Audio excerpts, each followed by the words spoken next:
ಹೌದಲ್ಲ. ನಿನ್ನೆ ಅಂದ್ರ ನೇಮಕ ಮಾಡೋದ್ರಲ್ಲಿ ಯಾರ್ಯಾರು ಇರ್ತಾರ ಅಂತ ಹೇಳಿ ಸಮಿತಿಯಲ್ಲಿ ಇವ್ 4-5 ಫಾರ್ಮೇಶನ್ ಅದ ನೋಡಿ ಬಹಳ ಇಂಪಾರ್ಟೆಂಟ್. NHRC ಒಳಗೆ NHRC ಅಧ್ಯಕ್ಷರನ್ನು ನೇಮಕ ಮಾಡಾಕ ಯಾರ್ಯಾರು ಬೇಕ್ರಿ, ಯಾರ್ಯಾರು ಇರ್ತಾರೆ NHRC ಅಧ್ಯಕ್ಷರ ನೇಮಕ ಮಾಡ್ಬೇಕಂದ್ರ ಪ್ರಧಾನ ಮಂತ್ರಿ ಅಧ್ಯಕ್ಷತೆಯಲ್ಲಿ ಮತ್ತೆ ಯಾರು ಇರ್ತಾರ? ಹಾ, ಲೋಕಸಭೆ ಮತ್ತು ಲೋಕಸಭೆ ವಿರೋಧ ಪಕ್ಷದ ನಾಯಕ. ರಾಜ್ಯಸಭೆ ಯಾರ? ರಾಜ್ಯಸಭೆ ಉಪಸಭಾಪತಿ ಮತ್ತು ವಿರೋಧ ಪಕ್ಷದ ನಾಯಕ. ಒಬ್ಬನಿವ್ರ ಹೋಮ್ ಮಿನಿಸ್ಟರ್ ಒಬ್ಬ. ಯಾರ್ಯಾರು ಇರ್ತಾರ್ರಿ? ಇದ್ರ ನ್ಯಾಷನಲ್ ಹ್ಯೂಮನ್ ರೈಟ್ಸ್ ಕಮಿಷನ್ ದಾಗ ಯಾರ್ಯಾರು ಇರ್ತಾರ ಅವ್ರಿಗೆ ಅಧ್ಯಕ್ಷರಿಗೆ ನೇಮಕ ಮಾಡ್ಬೇಕಂದ್ರ ಒಬ್ರ ಪ್ರಧಾನ ಮಂತ್ರಿ ಅಧ್ಯಕ್ಷತೆಯಲ್ಲಿ, ಇವ್ರ ಶಿಫಾರಸರೆಲ್ಲ ರಾಷ್ಟ್ರಪತಿ ಕೊಡ್ತಾರ. ಪ್ರಧಾನ ಮಂತ್ರಿ ಅಧ್ಯಕ್ಷತೆಯಲ್ಲಿ ಯಾರಿರ್ತಾರ? ಲೋಕಸಭೆ ಸ್ಪೀಕರ್ ಮತ್ತು ಲೋಕಸಭೆ ವಿರೋಧ ಪಕ್ಷದ ನಾಯಕ. ರಾಜ್ಯಸಭೆ ಉಪಸಭಾಪತಿ ಮತ್ತು ರಾಜ್ಯಸಭೆ ವಿರೋಧ ಪಕ್ಷದ ನಾಯಕ ಮತ್ತು ಹೋಮ್ ಮಿನಿಸ್ಟರ್ ಸೇರಿ ಇವರೆಲ್ಲ ಶಿಫಾರಸು ಮಾಡಿದ್ದನ್ನ ರಾಷ್ಟ್ರಪತಿಯವರು ನೇಮಕ ಮಾಡ್ತಾರ. ಹಂಗಂದ್ರೆ CBI ಐತ್ ನೋಡ್ರಿ. ಸಿಬಿಐ ನಿರ್ದೇಶಕರನ್ನ ಯಾರು ನೇಮಕ ಮಾಡ್ತಾರ? ಇವ್ರಿಗೆ ರಾಷ್ಟ್ರಪತಿ ನೇಮಕ ಮಾಡ್ತಾರ ನೋಡ್ರಿ. ಇವಾಗ ಇದ ಕೇಂದ್ರ ಸರ್ಕಾರ ನೇಮಕ ಮಾಡ್ತೈತಿ ನೋಡ್ರಿ ಇವ್ರಿಗೆ. ಮತ್ತ ರಾಷ್ಟ್ರಪತಿ ನೇಮಕ ಮಾಡ್ತಾರ ತನ್ಬಾರ್ದ. CBI ಏನ್ ಫಾರ್ಮೇಶನ್ ಏನೈತಿ? CBI ನೇಮಕ ಮಾಡೋದ್ರಲ್ಲಿ PM ವಿರೋಧ ಪಕ್ಷ ನಾಯಕ ಮತ್ತು ಮುಖ್ಯ ಮುಖ್ಯ ನ್ಯಾಯಮೂರ್ತಿಗಳು. CJI PM ಒಬ್ನ ಮತ್ತ ವಿರೋಧ ಪಕ್ಷದ ನಾಯಕ ಮತ್ತು CJI ಇವ್ರ ಮೂವರು ಸೇರಿ ಯಾರು ರೆಕಮೆಂಡ್ ಮಾಡ್ತಾರ ನೋಡ್ರಿ ಅವ್ರನ್ನ ಕೇಂದ್ರ ಸರ್ಕಾರ ನೇಮಕ ಮಾಡ್ತೈತಿ. ಮತ್ತೆ ರಾಷ್ಟ್ರಪತಿ ಅಂತ ಕೊಟ್ಟಿರ್ತಾರ, ರಾಷ್ಟ್ರಪತಿ ಅಲ್ಲ, ಅವ್ರನ್ನ ಕೇಂದ್ರ ಸರ್ಕಾರ ನೇಮಕ ಮಾಡ್ತೈತಿ. CVC ಒಳಗೆ ಏನು ಒಟ್ಟು ಜಸ್ಟ್ CJI ತೆಗಿಬೇಕು, ಏನ್ ಹಾಕ್ಬೇಕ? ಹೋಮ್ ಮಿನಿಸ್ಟರ್ ಬರ್ತಾನ. ಇಲ್ಲಿ CBI ಒಳಗ CJI ಹೆಂಗ್ ಬರ್ತಾನ ನೋಡ್ರಿ, ಅದು CJI ತೆಗೆದು ಹೋಮ್ ಮಿನಿಸ್ಟರ್ ಹಾಕಿದ್ರೆ CVC ಆಗತ್ತೆ. ಹಾಗಾದ್ರೆ CVC ಫಾರ್ಮೇಶನ್ ಏನ? ಒಂದ ಪ್ರಧಾನ ಮಂತ್ರಿ, ವಿರೋಧ ಪಕ್ಷದ ನಾಯಕ ಮತ್ತು ಹೋಮ್ ಮಿನಿಸ್ಟರ್. ಇವೆಲ್ಲ CEC ಫಾರ್ಮೇಶನ್ ಐತಿ. NHRC ಆತ, CEC ಆತ. ಲೋಕಪಾಲ್ ಫಾರ್ಮೇಶನ್ ಏನೈತ್ರಿ ಲೋಕಪಾಲ್ದ? ಪ್ರಧಾನ ಮಂತ್ರಿ. ಇದನ್ನ ಇಲ್ಲಿನ ಎಲ್ಲಾ ಚೇರ್ಪರ್ಸನ್ ಪ್ರಧಾನ ಮಂತ್ರಿ ಇರ್ತಾರ. ಪ್ರಧಾನ ಮಂತ್ರಿ ಮತ್ CJI ಒಬ್ನ, ಮತ್ ಯಾರ? ಲೋಕಸಭೆ ಸ್ಪೀಕರ್ ಮತ್ ಲೋಕಸಭೆ ವಿರೋಧ ಪಕ್ಷದ ನಾಯಕ.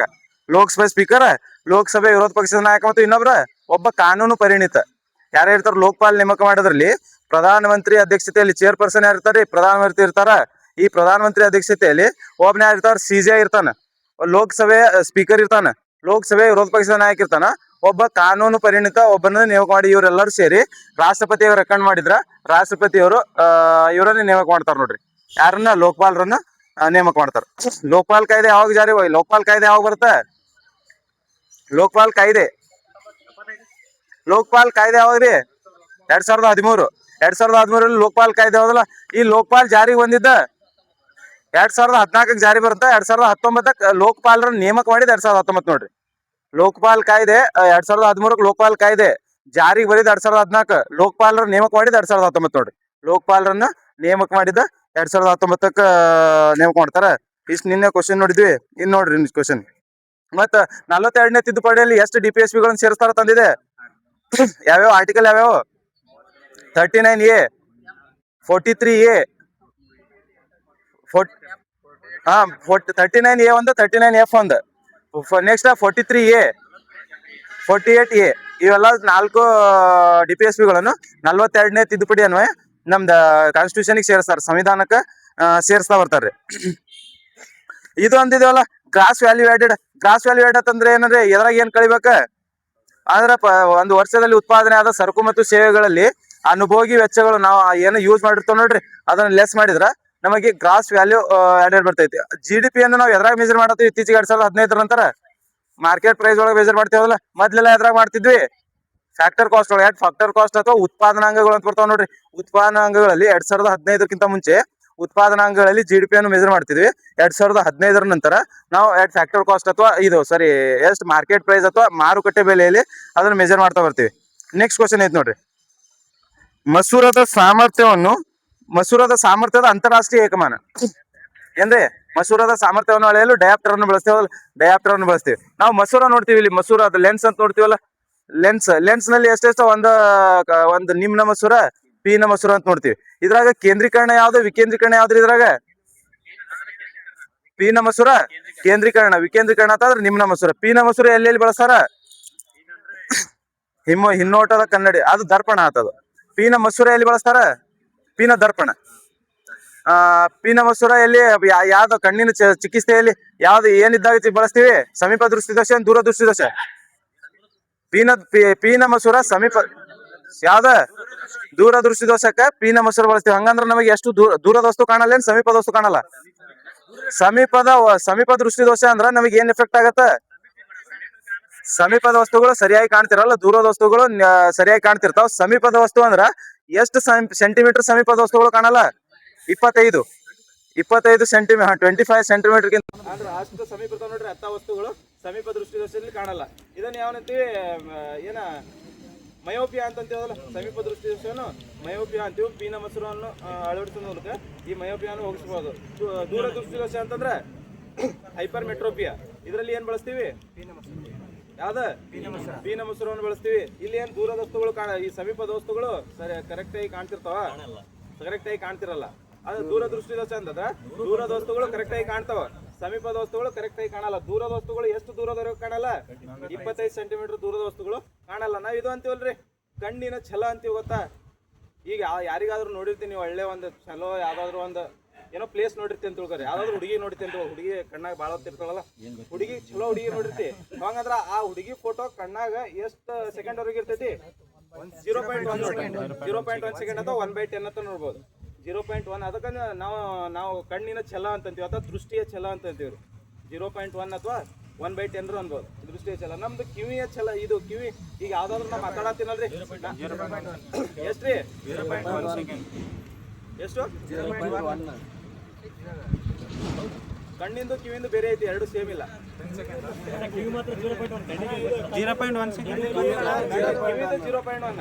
ಕಣ್ಣಿಂದ ಎಷ್ಟು? ಎಷ್ಟು ಕಣ್ಣಿಂದ? ನೆಕ್ಸ್ಟ್ ಏನ? ನೆಕ್ಸ್ಟ್ ಮಸೂರ ಅಂತೀವಲ್ಲ, ಮಸೂರದಾಗ ನಾವು ಕೇಂದ್ರೀಕರಣ ಮಾತಾಡ್ತೀವಿ. ಇದ್ರಾಗ ದರ್ಪಣ ಬರ್ತಾವಲ್ಲ. ಮತ್ತೆ ಮಸೂರದಾಗ ದರ್ಪಣ, ಈ ಮಸೂರ ಎರಡು ಲೆನ್ಸ್. ಮಸೂರ ಮತ್ತು ದರ್ಪಣಿಗೆ ಏನ್ ಡಿಫ್ರೆನ್ಸ್ ಐತಿ? ಮಿರರ್ ಮತ್ತು ಲೆನ್ಸಿಗೆ ಅಂದ್ರ ಮಿರರ್ ಏನಂತಂದ್ರ ಮಿರರ್ ರಿಫ್ಲೆಕ್ಟ್ ಮಾಡ್ತೈತಿ, ಅಂದ್ರ ಪ್ರತಿಫಲನ ಮಾಡ್ತೈತಿ. ಇದು ಯಾವ್ದ ಲೆನ್ಸ್ ಅಂತಂದ್ರ ತನ್ನ ಮೂಲಕ ಅಂದ್ರ ಪಾರದರ್ಶಕವಾಗಿ ಕೆಲಸ ಮಾಡ್ತೈತಿ. ಈಗ ಲೆನ್ಸ್ ಐತಿ, ನಮ್ ಕಣ್ಣಿನಲ್ಲಿ ಕಂಡುಬರುವ ಲೆನ್ಸ್ಗಳು ಎಂತ ಲೆನ್ಸ್ ಇರ್ತೈತಿ ನಮ್ಮ ಕಣ್ಣಿನೊಳಗೆ? ಯಾವ್ದ? ದ್ವಿಬೀನ ಹೌದಲ್ಲ, ಬೈ ಕಾನ್ವೆಕ್ಸ್ ಅಂತ ಹೇಳಿ ಬೈ ಕಾನ್ವೆಕ್ಸ್ ಲೆನ್ಸ್ ಅನ್ನು ಬಳಸ್ತಾರ. ಈ ಲೆನ್ಸ್ ಐತಿ ನೋಡ್ರಿ, ಈ ಲೆನ್ಸ್ ಅನ್ನು ನಮ್ಮ ಕಣ್ಣಿನಲ್ಲಿ ಲೆನ್ಸ್ ಅನ್ನು ಹಿಡಿದುಕೊಂಡಿರುವ ಸ್ನಾಯುಗಳ ಸಂಖ್ಯೆ ಎಷ್ಟೈತಿ? ನಮ್ಮ ಕಣ್ಣಿನಲ್ಲಿ ಈ ಲೆನ್ಸ್ ಅದಾವಲ್ರಿ, ಈ ಲೆನ್ಸ್ ಅನ್ನು ಕೆಲವೊಂದು ಸ್ನಾಯುಗಳು ಹಿಡಿದುಕೊಂಡಾವ್. ಯಾವ ಸ್ನಾಯುಗಳ್ರಿ? ಸ್ನಾಯುಗಳ ಹೆಸರೇನ? ಸಿಲಿಗುರಿ ಅಲ್ಲ, ಸಿಲಿಯರಿ ಸ್ನಾಯುಗಳು. ಕರೆಕ್ಟ್, ನೀ ಆಪ್ಷನ್ ಕೊಟ್ರೆ ಹಾಕ್ತಿವಿ ಬಿಡು. ಸಿಲಿಯರಿ ಸ್ನಾಯುಗಳು ಬರ್ತಾವಲ್ರಿ. ಸಿಲಿಯರಿ ಸ್ನಾಯುಗಳು ಕಣ್ಣಿನಲ್ಲಿ ಕಂಡು ಬರುವ ಮಸೂರ ಐತಿ ನೋಡ್ರಿ, ಲೆನ್ಸ್. ಆ ಲೆನ್ಸ್ ಅನ್ನು ಹಿಡಿದುಕೊಂಡಿರ್ತಾವ, ಅದ ಸಿಲಿಯರಿ ಸ್ನಾಯುಗಳು ಅಂತೀವಿ. ಎಷ್ಟು ಸ್ನಾಯುಗಳು ಕಂಡು ಬರ್ತಾವ್ರಿ ಕಣ್ಣಿನೊಳಗ? 3 ಜೊತೆ. 6 ಟೋಟಲ್ 6 ಸ್ನಾಯುಗಳು ಕಂಡು ಬರ್ತಾವ ನೋಡ್ರಿ ಕಣ್ಣಿನಲ್ಲಿ. 6 ಸ್ನಾಯುಗಳು ಕಂಡು ಬರ್ತಾವ. ಇಲ್ಲಿ ಕಣ್ಣಿನಿಂದ ಬರ್ತಕ್ಕ ಬೆಳಕು ಈಗ ರೆಟಿನಾದ ಮೇಲ್ಭಾಗದಲ್ಲಿ ಬೀಳ್ಬೇಕೆ, ಹಿಂದೆ ಮುಂದೆ ಬೀಳ್ಬೇಕ್ರಿ? ಮೇಲ್ ಬೀಳ್ಬೇಕಲ್ಲ, ಹಿಂದ ಮುಂದೆ ಬಿದ್ರೆ ಬೇರೆ ಬೇರೆ ಡಿಸೀಸ್ಗಳು ಕಂಡು ಬರ್ತಾವ. ರೆಟಿನಾದ ಮುಂಭಾಗದಲ್ಲಿ ಬಿದ್ರೆ ಯಾವ ಡಿಸೀಸ್? ಸಮೀಪ ದೃಷ್ಟಿ ದೋಷ. ಮುಂಭಾಗದಲ್ಲಿ ಬಿದ್ರೆ ಸಮೀಪ ದೃಷ್ಟಿ ದೋಷ, ಹಿಂಭಾಗದಲ್ಲಿ ಬಿದ್ರೆ ದೂರ ದೃಷ್ಟಿ ದೋಷ. ನಮ್ಮ ರೆಟಿನಾದ ಮೇಲ್ಭಾಗದಲ್ಲಿರೋ ಬೆಳಕು ಯಾವ್ದು ಹೆಂಗ್ ಬಿದ್ದಿರ್ತೈತಿ, ಹೆಂಗ್ ತರ ಕಾಣ್ತೈತಿ ನಮಗ? ಸತ್ಯ ಮತ್ತು ತಲೆ ಕೆಳಗಾದ. ಸತ್ಯ ಮತ್ತು ತಲೆ ಕೆಳಗಾದ. ಇಲ್ಲಿ ಐತ್ ನೋಡ್ರಿ, ನೇರ ಮತ್ತು ಮಿಥ್ಯ ಪ್ರತಿಬಿಂಬ ಯಾವ್ಯಾವ ಲೆನ್ಸ್ ಒಳಗೆ ಯಾವ್ಯಾವ್ದ್ರಾಗ ನೋಡ್ತೀವಿ ನಾವು? ಸಮತಲ ದರ್ಪಣ, ಪೀನ ದರ್ಪಣ, ಮತ್ತ ನಿಮ್ನ ಲೆನ್ಸ್ ಒಂದ್ ನೋಡ್ರಿ. ಇಲ್ಲ ಸಮತಲ ದರ್ಪಣ, ಪೀನ ದರ್ಪಣ, ಇನ್ನೊಂದ್ ನಿಮ್ನ ಮಸೂರ ಒಂದ್ ನೆನ್ಬಿಡು. ಇವೆರಡು ದರ್ಪಣ, ನಿಮ್ನ ಮಸೂರ ಒಂದ್ 3 ನೋಡ್ರಿ. ಏನ್ ರಾಂಗ್ ಆತ? ಕ್ವಶನ್ ಆಗೈತ್ ನೋಡಿದು. ಇವತ್ತು ದರ್ಪಣ ನಿಮ್ನ, ಮಸೂರ ಪೀನ, ಸತ್ಯ ಮತ್ತು ಮಿಥ್ಯ ಎರಡು. ಸತ್ಯ ಮತ್ತು ಮಿಥ್ಯ ಅಂತಂದ್ರ ದರ್ಪಣ ನಿಮ್ನ, ದರ್ಪಣ ಪೀನ ಮಸೂರ ಹೋದಲ್ಲ, ದರ್ಪಣ ಮೀನ ಎಲ್ಲ ಅನಿಸ್ತೈತಿ. ಹೌದಾ? ಒಂದ್ ಪ್ಲೇನ್ ಮಿರರ್ ಒಂದ್. ಅದು ಸಮತಲ ದರ್ಪಣ. ಒಂದ್ ಇನ್ನೊಂದು ನಿಮ್ನ ದರ್ಪಣ, ಪೀನ ಮಸೂರ. ನಿಮ್ನ ದರ್ಪಣನ? ನಿಮ್ನ ದರ್ಪಣ, ನಿಮ್ನ ದರ್ಪಣ, ನಿಮ್ನ ಮಸೂರ. ಇಲ್ಲಿ ಹೇಳಿರಿ ಪ್ಲೇನ್ ಮಿರರ್ ಒಂದು. ಇದು ನೆಕ್ಸ್ಟ್ ಕಾನ್ವೆಕ್ಸ್. ಕಾನ್ವೆಕ್ಸ್ ಅಂದ್ರೆ ಏನ? ಕಾನ್ವೆಕ್ಸ್ ಅಂದ್ರೆ ಪೀನ. ಇದು ಏನ? ಪ್ಲೇನ್ ಮಿರರ್ ಒಂದು, ಪೀನ ದರ್ಪಣ ಒಂದು, ನಿಮ್ನ ಮಸೂರ ನೋಡ್ರಿ. ಇದೇನಾರ ಡೌಟ್ ಇದ್ರೆ ಇನ್ನೊಂದ್ಸತಿ ಕ್ಲಿಯರ್ ಮಾಡೋಣ ಅಂತ. ಇವಿಷ್ಟು ಇರ್ತಾವ ನೋಡ್ರಿ. ಏನಂತಂದ್ರೆ ನೇರ ಮತ್ತು ಮಿಥ್ಯ ಪ್ರತಿಬಿಂಬ ಎದರಲ್ಲಿ ಕಂಡು ಬರ್ತೈತಿ? ಸಮತಲ ಒಂದ. ನೆಕ್ಸ್ಟ್ ನಿಮ್ನ ಈ ಪೀನ ಮಸೂರ, ಸಮತಲ ದರ್ಪಣ, ಪೀನ ಮಸೂರ, ನಿಮ್ನ ಲೆನ್ಸ್ ನೋಡ್ರಿ. ನಿಮ್ನ ಅಥವಾ ಲೆನ್ಸ್ ಅಂತೀವಿ ನೋಡ್ರಿ. ನಿಮ್ನ ಏನಂತೀವಿ ಇಂಗ್ಲಿಷ್ದಾಗ ಹೇಳಿ. ಒಂದು ಪ್ಲೇನ್ ಮಿರರ್ ಐತಿ, ಒಂದು ಪ್ಲೇನ್ ಮಿರರ್, ಒಂದು ಕಾನ್ವೆಕ್ಸ್ ಮಿರರ್. ಪ್ಲೇನ್ ಮಿರರ್ ಒಂದು, ಕಾನ್ವೆಕ್ಸ್ ಮಿರರ್ ಒಂದು, ಮತ್ತು ಕಾನ್ಕೇವ್ ಲೆನ್ಸ್ ಒಂದು ನೋಡಿ. ಕಾನ್ಕೇವ್ ಲೆನ್ಸ್ ಅಂದ್ರೆ ನಿಮ್ನ ದರ್ಪಣ, ನಿಮ್ನ ಮಸೂರ. ಇದರಲ್ಲಿ ಇವು ಮೂರು ನೇರ ಮತ್ತು ಸತ್ಯ ಪ್ರತಿಬಿಂಬ ಕಂಡು ಬರ್ತೈತೆ ನೋಡ್ರಿ. ಅಂದ್ರೆ ಸತ್ಯ ಪ್ರತಿಬಿಂಬ ಇದು ಯಾವ್ದು ನೇರ ಮತ್ತು ಮಿಥ್ಯ ಪ್ರತಿಬಿಂಬ ಕಂಡು ಬರ್ತೈತಿ. ಸತ್ಯ ಪ್ರತಿಬಿಂಬ ಯಾವಾಗಲೂ ಹೆಂಗಿರ್ತೈತಿ, ತಲೆ ಕೆಳಗೆ ಇರ್ತೈತಿ, ಯಾವಾಗಲೂ ಡೌನ್ವರ್ಡ್ ಇರ್ತೈತಿ ನೋಡ್ರಿ. ಸತ್ಯ ಪ್ರತಿಬಿಂಬ ಏನಾದ್ರೂ ಆಪ್ಷನ್ದಾಗ ಕೊಟ್ಟಿದ್ರ ಸತ್ಯ ಪ್ರತಿಬಿಂಬ ಯಾವಾಗಲೂ ಡೌನ್ವರ್ಡ್ ಇರ್ತೈತಿ, ಸ್ಟೇಟ್ ಇರೋದಿಲ್ಲ ಯಾವತ್ತು. ಈಗ ಇಲ್ಲಿ ಐತಿ ನೋಡ್ರಿ, ನಮ್ದು ರೆಟಿನಾ ಮೇಲೆ ಬಿದ್ದಿರ್ತಕ್ಕಂಥ ಬೆಳಕು ತಲೆ ಕೆಳಗಾಗಿ ಅಂದ್ರೆ ಸತ್ಯ ಮತ್ತು ತಲೆ ಕೆಳಗಾದ ಪ್ರತಿಬಿಂಬ ಹೋದಲ್ಲ. ಈ ರೆಟಿನಾದ ಮೇಲೆ ಬಿದ್ದಿರ್ತಕ್ಕಂಥ ಬೆಳಕನ್ನು ಕನೆಕ್ಟ್ ಮಾಡುವ ನಮ್ಮ ಮೆದುಳಿನ ಭಾಗ ಯಾವ್ದ್ರಿ? ಯಾವ್ದು ಭಾಗ ನಮ್ಮ ಮೆದುಳಿಗೆ ಹೋಗ್ತೈತಲ್ಲ, ಮೆದುಳಿಗೆ ಇನ್ಫಾರ್ಮೇಶನ್ ಹೋಗ್ಬೇಕದಲ್ಲ. ನೀವು ನೋಡಾತೀನಿ ಅಂದ್ರೆ ನಿಮ್ಮ ಫೋಟೋ ನಾವು ಕಾಣತೈತೆ ಅಂದ್ರೆ ಅದು ಮೆದುಳಿಗೆ ಇನ್ಫಾರ್ಮೇಶನ್ ಹೋಗ್ಬೇಕಲ್ಲ. ಅದಕ್ಕೆ ನಾವು ಯಾವ ಮೆದುಳಿನ ಯಾವ ಭಾಗ ಕೆಲಸ ಮಾಡ್ತೈತಿ? ಯಾವ್ದ ಸೆಪ್ಟ? ಮಧ್ಯದ ಮೆದುಳು. ಮಧ್ಯದ ಮೆದುಳಿ ಆಪ್ಟಿಕಲ್ ನರ್ಸ್ಗಳು ಇದು ನೋಡಿ. ಆಪ್ಟಿಕಲ್ ನರ್ಸ್ಗಳು ಎಲ್ಲಿ ಕಂಡು ಬರ್ತಾವ ಅಂತಂದ್ರೆ ಮಧ್ಯದ ಮೆದುಳಿನಲ್ಲಿ ಮಿಡಲ್ ಬ್ರೇನ್ ಅಥವಾ ಮಿಡ್ ಬ್ರೇನ್ ಒಳಗೆ ಈ ಆಪ್ಟಿಕಲ್ ನರ್ಸ್ಗಳು ಅಲ್ಲೇ ಇರ್ತಾವ ನೋಡ್ರಿ. ಮುಮ್ಮೆದುಳು ಮತ್ತು ಹಿಮ್ಮೆದುಳನ್ನು ಕನೆಕ್ಟ್ ಮಾಡಿರುವ ಆಪ್ಟಿಕಲ್ ನರ್ಸ್ ಅದಾವ ನೋಡ್ರಿ. ಈ ಆಪ್ಟಿಕಲ್ ನರ್ಸ್ಗಳು ಮಧ್ಯದ ಮೆದುಳಿನಲ್ಲಿ ಕಂಡು ಬರ್ತಾವ ನೋಡ್ರಿ. ಮಧ್ಯದ ಮೆದುಳು ಕೆಲಸ ಏನಿಲ್ಲ, ಇದು ಒಂದೇ ಕೆಲಸ ಐತಕ. ನಮ್ಮ ಬಂದಿರ್ತಕ್ಕಂಥ ಪಿಕ್ಚರನ್ನ ಇಲ್ಲಿ ಇದಕ್ಕೆ ನಮ್ಮ ಮೆದುಳಿಗೆ ಕಳಿಸೋದು ಒಂದೇ ಕೆಲಸ, ಮಧ್ಯದ ಮೆದುಳು. ಮತ್ತು ಎರಡು ಮೆದುಳನ್ನು ಕನೆಕ್ಟ್ ಮಾಡೋದು. ಇದು ಬಿಟ್ಟರೆ ಬೇರೆ ಯಾವುದೇ ಕೆಲಸ ಮಾಡಲ್ಲ ಇದು ಮಧ್ಯದ ಮೆದುಳು. ಮಧ್ಯದ ಮೆದುಳು ಜಸ್ಟ್ ಹಿಂಗಿರ್ತೈತೆ ಹೌದಲ್ಲ. ಕಣ್ಣಿನಲ್ಲಿ ಬಿದ್ದ ಈ ನಮ್ಮ ಸೂರ್ಯನಿಂದ ಬರ್ತಕ್ಕಂಥ ಈ ಬೆಳಕು ಐತಲ್ಲ, ಈ ಬೆಳಕನ್ನು ನಿಯಂತ್ರಣ ಮಾಡೋ ಕಣ್ಣಿನ ಭಾಗ ಯಾವ್ದ? ಪುಪಿಲ್ ಹೌದಲ್ಲ. ಪುಪಿಲ ಕಣ್ಣನ್ನು ನಿಯಂತ್ರಣ ಮಾಡ್ತೈತಿ. ಈ ಪುಪಿಲನ್ನು ನಿಯಂತ್ರಣ ಮಾಡೋದು ಅದ ಪಾಪೆ ಕನ್ನಡದಾಗ ಅಂತಾರೆ. ಪುಪಿಲ್ ಅಂದ್ರೆ ಪಾಪೆ. ಐರಿಸ್ ಐತದಲ್ಲ, ಈ ಐರಿಸ್ ಏನ್ ಮಾಡ್ತೈತಂದ್ರ ಈ ಸಡನ್ ಆಗಿ ನೀ ಯಾವ್ದಾದ್ರು ಕತ್ತಲ್ ರೂಮಿಗೆ ಹೋದ್ರ ಇಲ್ಲಿ ಪುಪಿಲ್ ದೊಡ್ಡ, ಈ ಹೊರಗಿದ್ದಾಗ ಪುಪಿಲ್ ಸಣ್ಣ ಇರ್ತಾವ, ದೊಡ್ಡ ಇರ್ತಾವ್ರಿ. ಬೆಳಕೊಳಗಿದ್ದಾಗ ದೊಡ್ಡ ಇರಲ್ಲ, ಸಣ್ಣ ಆಗಿರ್ತಾವ ಅಂದ್ರೆ ಬೆಳಕನ್ನು ಕಂಟ್ರೋಲ್ ಮಾಡ್ಬೇಕದು. ಸಣ್ಣ ಆಗಿರ್ತಾವಲ್ಲ, ಒಮ್ಮೆ ಕತ್ತಲ್ ರೂಮಿಗೆ ಹೋದಾಗ ನಮಗ್ ಅಂದ್ರೆ ಒಮ್ಮೆ ಸ್ವಲ್ಪ ಬೆಳಕು ಕಡಿಮೆ ಇರೋ ರೂಮಿಗೆ ಹೋದಾಗ ನಮಗ್ ಕತ್ತಲ್ ಕಾಣುತ್ತೆ.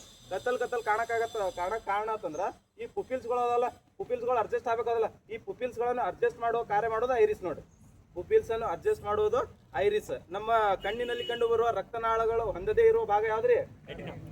ಕಾರ್ನಿಯಾ ಯಾವ್ದಲ್ಲ. ನಮ್ಮ ಕಣ್ಣಿನಲ್ಲಿ ಕಂಡುಬರುವ ಏಕೈಕ ಭಾಗ ರಕ್ತನಾಳಗಳನ್ನು ಹೊಂದದೇ ಇರುವ ಭಾಗ ಅಂತಂದ್ರ ಕಾರ್ನಿಯಾ ಯಾವ್ದಲ್ಲ. ಕಾರ್ನಿಯಾವನ್ನು ನಾವು ದಾನ ಮಾಡುವ ಭಾಗ ಅಂತ ಡೊನೇಟ್ ಮಾಡ್ತೀವಿ ನಾವು ಹೌದಲ್ಲ. ಒಂದು ಕಾರ್ನಿಯಾವನ್ನು ಎಷ್ಟು ಮಂದಿಗೆ ದಾನ ಮಾಡ್ಬೋದು? 9 ರಿಂದ 10 ಮಂದಿಗೆ ದಾನ ಮಾಡ್ಬೋದು ನೋಡಿ. ಒಂದು ಕಾರ್ನಿಯಾನು 9 to 10 ಪೀಪಲ್ಗೆ ದಾನ ಮಾಡ್ಬೋದು. ಪುನೀತ್ ರಾಜ್ಕುಮಾರ್ ಅವ್ರದ್ದು 4 ರಿಂದ 5 ಮಂದಿಗೆ ಮಾಡಿರೋರು. ಒಂದು ಕಾರ್ನಿಯಾದಲ್ಲಿ ಇಷ್ಟು ದಾನ ಮಾಡ್ಬೋದು ನಾವು.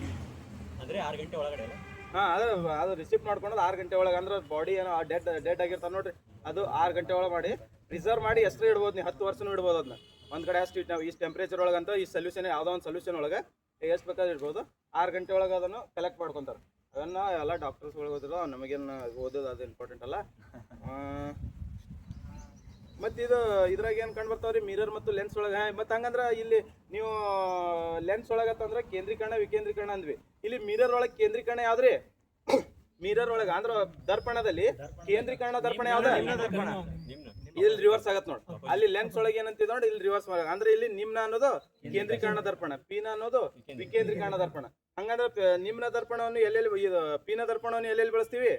ನಿಮ್ಮ ವಾಹನದ ಹಿನ್ನೋಟದಲ್ಲಿ ಹೌದಲ್ಲ. ಮತ್ತ ಇದು ನಿಮ್ನ ದರ್ಪಣವನ್ನು ಹೆಡ್ಲೈಟ್ ಇರ್ತಾವಲ್ರಿ, ಹೆಡ್ಲೈಟ್ಗಳೆಲ್ಲ. ಮತ್ತೆ ದಂತೆ ವೈದ್ಯರು ಪೀನ ಮೊಸರು ಬಳಸ್ತಾರೆ. ದೊಡ್ಡ ಕಾಣ್ಬೇಕ ಇದು ಯಾವ್ದ ನಿಮ್ನ ಮೊಸರು ಬಳಸ್ತಾರ. ಮತ್ತ ಅದು ತನ್ನಿಂದ ತಾನೇ ನಾವು ಸೇವಿಂಗ್ ಮಾಡ್ಕೊಂತೀವಿ ನೋಡ್ರಿ. ಆ ಸೇವಿಂಗ್ ಮಾಡ್ಕೊಡೋ ಕನ್ನಡಿ ಸಹಿತ ಇದು ಕ್ವಶನ್ ಕೇಳ್ಯಾರ ನೋಡಿ. ಇದು ಸೇವಿಂಗ್ ಮಾಡಿಕೊಡೋ ಕನ್ನಡಿ ಸಹಿತ ನಿಮ್ನ ಮೊಸರು ನೋಡ್ರಿ. ಇದು ಮೊಸರು ಅಲ್ಲ, ನಿಮ್ನ ದರ್ಪಣ. ನಿಮ್ನ ದರ್ಪಣ ಇರ್ತೈತಿ. ಇವಿಷ್ಟು ನಿಮ್ನ ಮತ್ತು ಪೀನ ದರ್ಪಣ ಬಗ್ಗೆ ಇಷ್ಟು ಗೊತ್ತಿರಲಿ ಅಟ್ಲೀಸ್ಟ್. ಮತ್ತೇನೈತಿ ಪೀನ ಮತ್ತು ನಿಮ್ನ ದರ್ಪಣ ಒಳಗೆ? ನೆಕ್ಸ್ಟ್ ಕ್ವಶನ್ ನೋಡ್ರಿ, ಆಯ್ತಾ? ನದಿ ಉದ್ದಕ್ಕೆ ಅನುಗುಣವಾಗಿ ಸರಿಯಾದ ಅನುಕ್ರಮವನ್ನು ಗುರುತಿಸಿ. ನದಿ ಉದ್ದಕ್ಕೆ ಅನುಗುಣವಾಗಿ ಸರಿಯಾದ ಅನುಕ್ರಮವನ್ನು ಗುರುತಿಸಿ. ನೈಲ್ ನದಿ, ಅಮೆಜಾನ್ ನದಿ, ಮಿಸಿಸಿಪಿ ಮಿಸ್ಸೂರಿ ನದಿ, ಯಾಂಗ್ ಜಿಯಾಂಗ್ ನದಿ ಅಂತ ನೋಡಿ ಇಲ್ವಾ? ನೆಕ್ಸ್ಟ್ ನೋಡಿ, ನೀವು ಹೇಳ್ಬಿಡ್ರಿ ಫಸ್ಟ್ ಯಾವ್ದ? ಟಾಪ್ 5 ನದಿಗಳು ಗೊತ್ತಿರ್ಬೇಕಲ್ಲ. ಫಸ್ಟ್ ನೈಲ್, ಆಮೇಲೆ ಅಮೆಜಾನ್, ನೆಕ್ಸ್ಟ್ ಯಾವ್ದ? ಜಿಯಾಂಗ್ ಅಂತ ಬರ್ತೈತೆ ನೋಡ್ರಿ.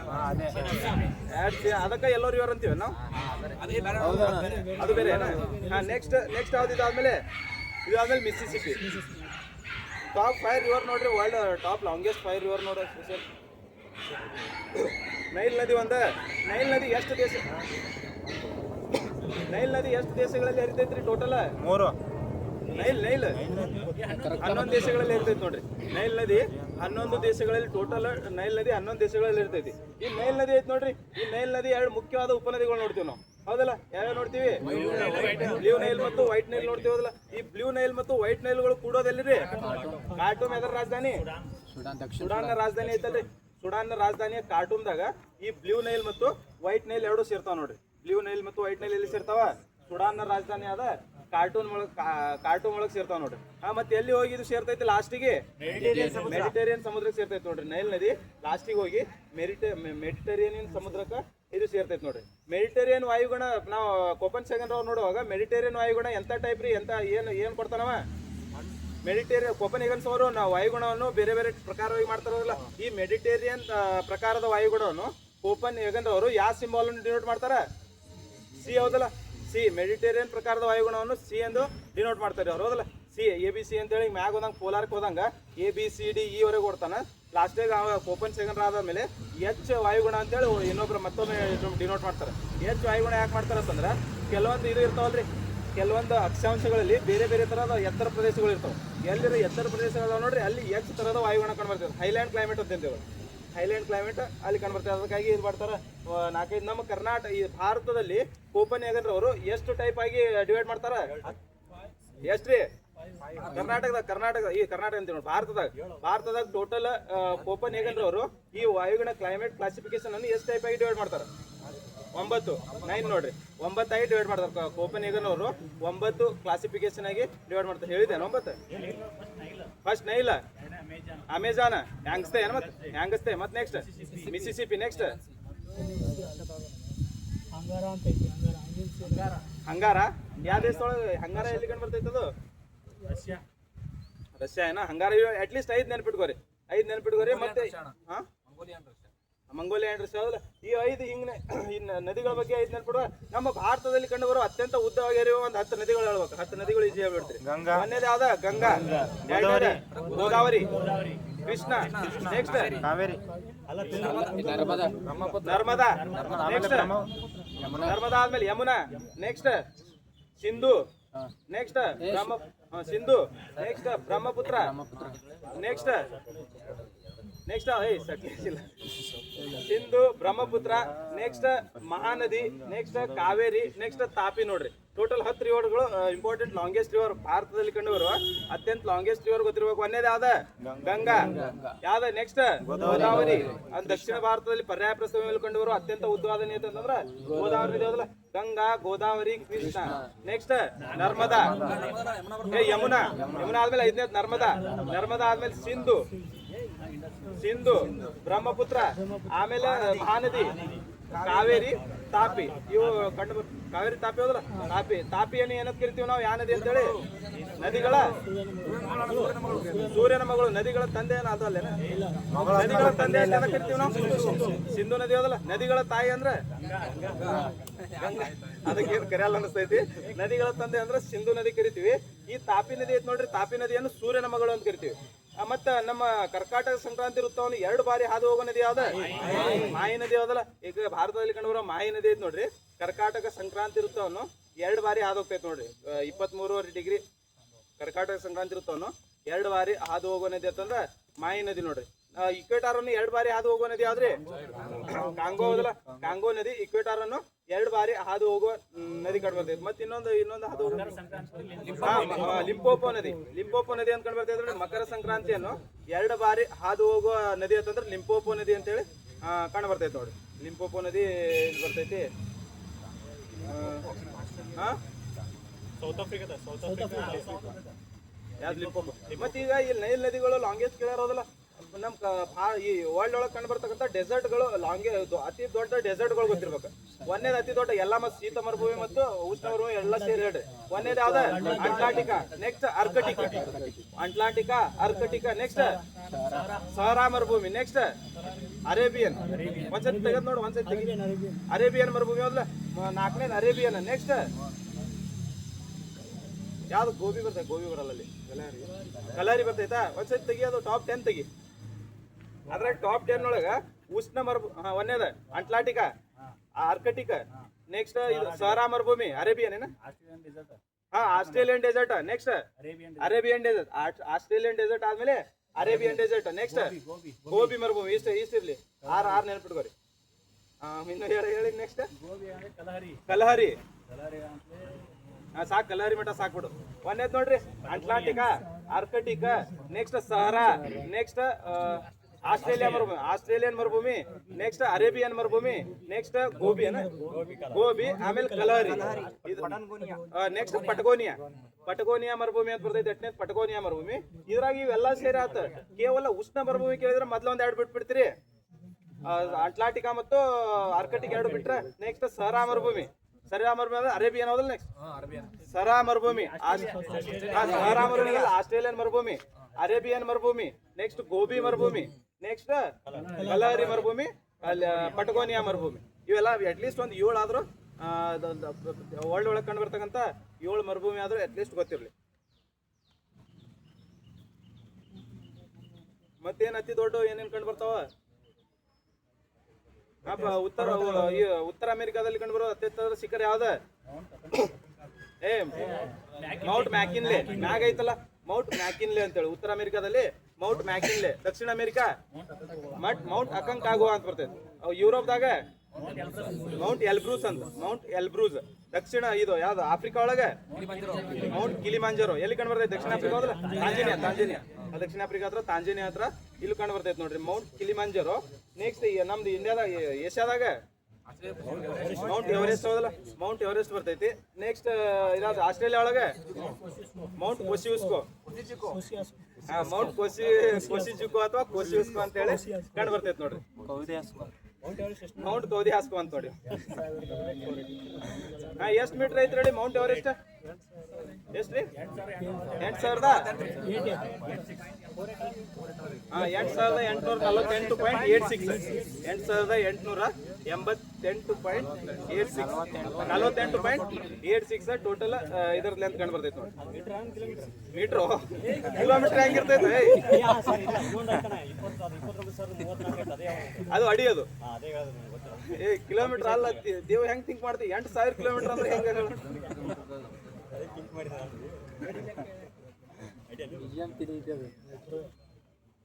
ಇದು ಒಟ್ಟು ಇದರ ಯೂನಿವರ್ಸ್ದಾಗ ಅತ್ಯಂತ ಎತ್ತರ ಶಿಖರ ಎಲ್ಲಿ ಕಂಡು ಬರ್ತೈತಿ ಮಂಗಳ ಗ್ರಹದಾಗ ಯಾವ್ದ ಒಲಿಂಪಿಯಾ ನಿಕ್ಸ್ ಒಲಿಂಪಿಯಾ ಅಂತ ಬರ್ತೈತಿ ನೋಡ್ರಿ ಈ ಮೌಂಟ್ ಎವರೆಸ್ಟ್ ಗಿಂತ 3 ಪಟ್ಟು ಜಾಸ್ತಿ ದೊಡ್ಡದೈತಿ ನೋಡ್ರಿ 24,000 ಮೀಟರ್ ಏನೋ ಐತಿ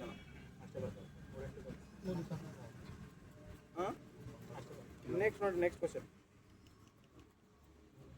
ಕರ್ನಾಟಕದಲ್ಲಿ ಹತ್ತಿ ಬಟ್ಟೆ ಕೈಗಾರಿಕೆಯು ಈ ಕಾರಣಗಳಿಂದ ಸಾಕಷ್ಟು ಅಭಿವೃದ್ಧಿ ಹೊಂದಿಲ್ಲ ಅಂತ ಕರ್ನಾಟಕದಲ್ಲಿ ಹತ್ತಿ ಬಟ್ಟೆ ಕೈಗಾರಿಕೆಯು ಈ ಕಾರಣದಿಂದ ಸಾಕಷ್ಟು ಅಭಿವೃದ್ಧಿ ಹೊಂದಿಲ್ಲ ವಿಶೇಷವಾಗಿ ಉದ್ದ ಎಳೆಯ ಕಚ್ಚಾ ಹತ್ತಿಯ ಕೊರತೆ ಮತ್ತು ಕಚ್ಚಾ ಹತ್ತಿಯ ಹೆಚ್ಚಿನ ಬೆಲೆ ನೆಕ್ಸ್ಟ್ ಆಪ್ಷನ್ ನೋಡಿ ಹೆಚ್ಚಿನ ಹತ್ತಿ ಗಿರಣಿಗಳು ಹಳೆಯದಾಗಿವೆ ಜೊತೆಗೆ ಬಳಕೆಯಲ್ಲಿದ್ದ ಹಳೆಯ ಯಂತ್ರೋಪಕರಣಗಳಿಂದ ಕೂಡಿವೆ ಅನಿಯಮಿತ ಮತ್ತು ಅಸಮರ್ಪಕ ವಿದ್ಯುತ್ ಶಕ್ತಿಯ ಪೂರೈಕೆ ನೆಕ್ಸ್ಟ್ ಆಪ್ಷನ್ ನೋಡಿ ಸರ್ಕಾರದ ಪ್ರೋತ್ಸಾಹದ ಕೊರತೆ ಎ ಮತ್ತು ಡಿ ಬಿ ಮತ್ತು ಸಿ ABC ಮತ್ತು ABCD ಆದ್ರೆ ಸರ್ಕಾರದ ಪ್ರೋತ್ಸಾಹ ಏನಿಲ್ಲ ಕ್ವಶನ್ ಆದಾಗ ಗೊತ್ತಾ ಹಿಂಗೆಲ್ಲ ಥಿಂಕ್ ಮಾಡಿ ಹಾಕ್ಬೇಕಾಗೈತಿ ಇವೆಲ್ಲ ಬುಕ್ನಾಗ ನಮಗೆ ಬುಕ್ ಒಳಗೆ ಸಿಗಲ್ಲ ಜಸ್ಟ್ ಥಿಂಕ್ ಮಾಡಿ ಹಾಕ್ಬೇಕಾಯ್ತು ಆದ್ರೆ ನಮ್ಮ ಕರ್ನಾಟಕದಲ್ಲಿ ಹತ್ತಿ ಗಿರಣಿಗಳು ಹಿಂಗ ಕರೆಕ್ಟಾಗಿ ಬೆಳವಣಿಗೆ ಆಗಿಲ್ಲಲ್ಲ ಆ ಬೆಳವಣಿಗೆ ಆಗದೇ ಇರಕ್ಕೆ ಕಾರಣ ಅಂತ ಕೊಟ್ಟರು ಏನಂತಂದ್ರೆ ಒಂದು ನಮ್ಮ ದೇಶದಲ್ಲಿ ಕಂಡು ಬರೋ ಉದ್ದ ಎಳೆ ಹತ್ತಿಗಳು ಭಾಳ ಕಡಿಮೆ ಅದಾವ ಅಂದ್ರೆ ಈ ಮಾರ್ಕೆಟ್ ಒಳಗೆ ಟ್ರೇಡ್ ಇಂಟರ್ನ್ಯಾಷನಲ್ ಮಾರ್ಕೆಟ್ ಒಳಗೆ ಈ ಉದ್ದ ಎಳೆ ಹತ್ತಿಗಳಿಗೆ ಭಾಳಷ್ಟು ಬೆಲೆ ಐತಿ ಅದಕ್ಕಾಗಿ ನಮ್ಮ ಕರ್ನಾಟಕದಲ್ಲಿ ಉದ್ದ ಎಳೆ ಹತ್ತಿಗಳು ಭಾಳಷ್ಟು ಸ್ವಲ್ಪ ಕಡಿಮೆ ಪ್ರಮಾಣದಲ್ಲಿ ಬೆಳೀತಾರೆ ಅದು ಒಂದು ಅಡ್ವಾಂಟೇಜ್ ಐತಿ ಅದು ಡಿಸ್ಅಡ್ವಾಂಟೇಜ್ ಐತಿ ನೆಕ್ಸ್ಟ್ ಹೆಚ್ಚಿನ ಹತ್ತಿ ಗಿರಣಿಗಳು ಹಳೇದಾಗೋದ್ರಿಂದ ಹೆಚ್ಚಿನ ಪ್ರಮಾಣದ ಒಳ್ಳೆಯ ಹತ್ತಿಗಳು ಬೆಳವಣಿಗೆ ಆಗೋಕ್ಕೆ ಸಾಧ್ಯ ಆಗ್ತಿಲ್ಲ ಮತ್ತು ಅಸಮರ್ಪಕ ಮತ್ತು ವಿದ್ಯುತ್ತಿನ ಭಾಳ ಅಭಾವ ಐತಂತ ಕರ್ನಾಟಕದಾಗ ವಿದ್ಯುತ್ತಿನ ಭಾಳ ಅಭಾವ ಇರೋದ್ರಿಂದ ಇವೆಲ್ಲ ಹತ್ತಿ ಗಿರಣಿಗಳು ಬೆಳೆದು ಬಂದಿಲ್ಲ ಹತ್ತಿ ಬಗ್ಗೆ ಅಂತ ಇದು ಎಂತ ಆದ್ರೆ ಇದು ಏನಂತೀವಿ ಯಾರ ರೆವಲ್ಯೂಷನ್ ಇದು ಹತ್ತಿದ ಯಾರ ರೆವಲ್ಯೂಷನ್ ಕಾಪಸ್ ಅಂತಾರ ಹೌದಲ್ಲ ವೈಟ್ ರೆವಲ್ಯೂಷನ್ ಅಲ್ಲ ಉತ್ಪಾದನೆಗೆ ಏ ಹತ್ತಿದ ವೈಟ್ ರೆವಲ್ಯೂಷನ್ ಬೆಳ್ಳಿ ನಾರಿನ ಕ್ರಾಂತಿ ಹತ್ತಿದ ವೈಟ್ ರೆವಲ್ಯೂಷನ್ ಅಂದ್ರೆ ಏನ್ ಹೇಳ್ರಿ ಹಾಲು ವೈಟ್ ರೆವಲ್ಯೂಷನ್ ಹಾಲು ಮತ್ತೆ ಹತ್ತಿ ವೈಟ್ ಐತೆ ಅಂತೇಳಿ ವೈಟ್ ರೆವಲ್ಯೂಷನ್ ಅಲ್ಲ ಇದು ಬೆಳ್ಳಿ ನಾರಿನ ಕ್ರಾಂತಿ ಅಂತೀವಿ ಬೆಳ್ಳಿ ನಾರಿನ ಕ್ರಾಂತಿ ಸಿಲ್ವರ್ ಫೈಬರ್ ಅಂತೀವಿ ಮತ್ತೆ ಇದಕ್ಕೆ ಜೂಟಿಗೆ ಏನಂತೀವಿ ಬಿದಿರು ಜೂಟ್ ಇದು ಗೋಲ್ಡನ್ ಫೈಬರ್ ಏನ ಇನ್ನೊಂದು ಇದು ಬರ್ತದೆ ಜೂಟ್ ಅಂದ್ರೆ ಇದು ಸೆಣಬು ಗೋಲ್ಡನ್ ಫೈಬರ್ ಹಾ ಜೂಟ್ ಈ ಗೋಲ್ಡನ್ ಫೈಬರ್ ಸೆಣಬುಗ ಗೋಲ್ಡನ್ ಫೈಬರ್ ಅಂತೀವಿ ಯಾವ್ದ ಗೋಣಿನಾರು ಎಲ್ಲ ರೆವಲ್ಯೂಷನ್ ಗೊತ್ತೈತಿ ಮೊದಲ 3 ರೆವಲ್ಯೂಷನ್ ಯಾವ್ಯಾವ್ರಿ ಮೊದಲು ಫಸ್ಟ್ ಬಾರಿ ಜಾರಿ ಬಂದು ಒಂದಂದ್ರೆ ಗ್ರೀನ್ ರೆವಲ್ಯೂಷನ್ ಬೂದು ಏನ್ ಕಂದು ಬೂದು ನೆಕ್ಸ್ಟ್ ಬರೋದಾದ್ರೆ ವೈಟ್ ರೆವಲ್ಯೂಷನ್ ಅಟ್ಲೀಸ್ಟ್ 3 ಆದ್ರೆ ನೆನಪಿರ್ಲಿ ನೆಕ್ಸ್ಟ್ ಕ್ವಶನ್ ನೋಡ್ರಿ ಹತ್ತಿದ ವೈಜ್ಞಾನಿಕ ಹೆಸರು ಏನೈತಿ ಗ್ಯಾಸಿಪಿಯಂ ಅಂತ ಹತ್ತಿಯ ವೈಜ್ಞಾನಿಕ ಹೆಸರು ಬರ್ತೈತಿ ಭಾರತದಲ್ಲಿ ಅತಿ ಹೆಚ್ಚು ಹತ್ತಿ ಉತ್ಪಾದನೆ ಮಾಡುವುದು ಮಹಾರಾಷ್ಟ್ರ ಅಲ್ಲ ಗುಜರಾತ್ ಏನ ಅತಿ ಹೆಚ್ಚು ಹತ್ತಿ ಉತ್ಪಾದನೆ ಮಾಡುವ ರಾಜ್ಯ ಅಂತಂದ್ರೆ ಗುಜರಾತ್ ಐತಿ ಕರ್ನಾಟಕದಲ್ಲಿ ಹಾವೇರಿ ಯಾಲಕ್ಕಿ ನಾಡು ಹಾವೇರಿಯಲ್ಲಿ ಅತ್ಯಂತ ಹೆಚ್ಚು ಹತ್ತಿ ಉತ್ಪಾದನೆ ಮಾಡ್ತಾರೆ ಮತ್ತೆ ನೆಕ್ಸ್ಟ್ ಇದೆ ಅಂತಂದ್ರೆ ಏನಿಲ್ಲ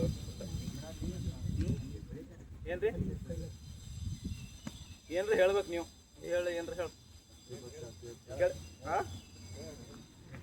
ಕೆಳಗಿನವುಗಳಲ್ಲಿ ಕರ್ನಾಟಕದ ಹೊಸ ಕೈಗಾರಿಕೆ ನೀತಿ 2020 ಮತ್ತು 25 ತಂತ್ರಗಳು ಯಾವುವು ಹೊಸ ಕೈಗಾರಿಕೆ 2020-25 ಮತ್ತೆ ಈ ಕೈಗಾರಿಕಾ ನೀತಿ 25-35 ಈಗ ನಮ್ಮ ಕರ್ನಾಟಕದ ಕೈಗಾರಿಕಾ ನೀತಿ 25-35 ಕರ್ನಾಟಕದ ಪ್ರವಾಸೋದ್ಯಮ ನೀತಿ ಎಷ್ಟೈತಿ 24-29 ಪ್ರವಾಸೋದ್ಯಮ 24-29 ಹಾ ಈ ಪ್ರವಾಸೋದ್ಯಮ ನೀತಿ ಅಂದ್ರೆ 24-29 ಐತಿ ಮತ್ತೆ ಯಾವ ನೀತಿ ಬರ್ತಾವ IT ನೀತಿ ಏನು ಎಷ್ಟ 2025-30 ಬರ್ತೈತಿ 2030 ಬರ್ತೈತಿ ಮತ್ತೆ ಇನ್ನೊಂದು ಇದೇ ನೀತಿ ಬರ್ತೈತಿ ನೋಡಿ ಇನೋವೇಷನ್ ಅಥವಾ ಏನಂತೀವಿ ಸ್ಟಾರ್ಟ್ಅಪ್ ನೀತಿ ಯಾವಾಗ್ರಿ 25-30 ಬೇರೆ 25-30 ಬಿಟ್ಟು ಬೇರೆ ಇನ್ನೊಂದು 2-3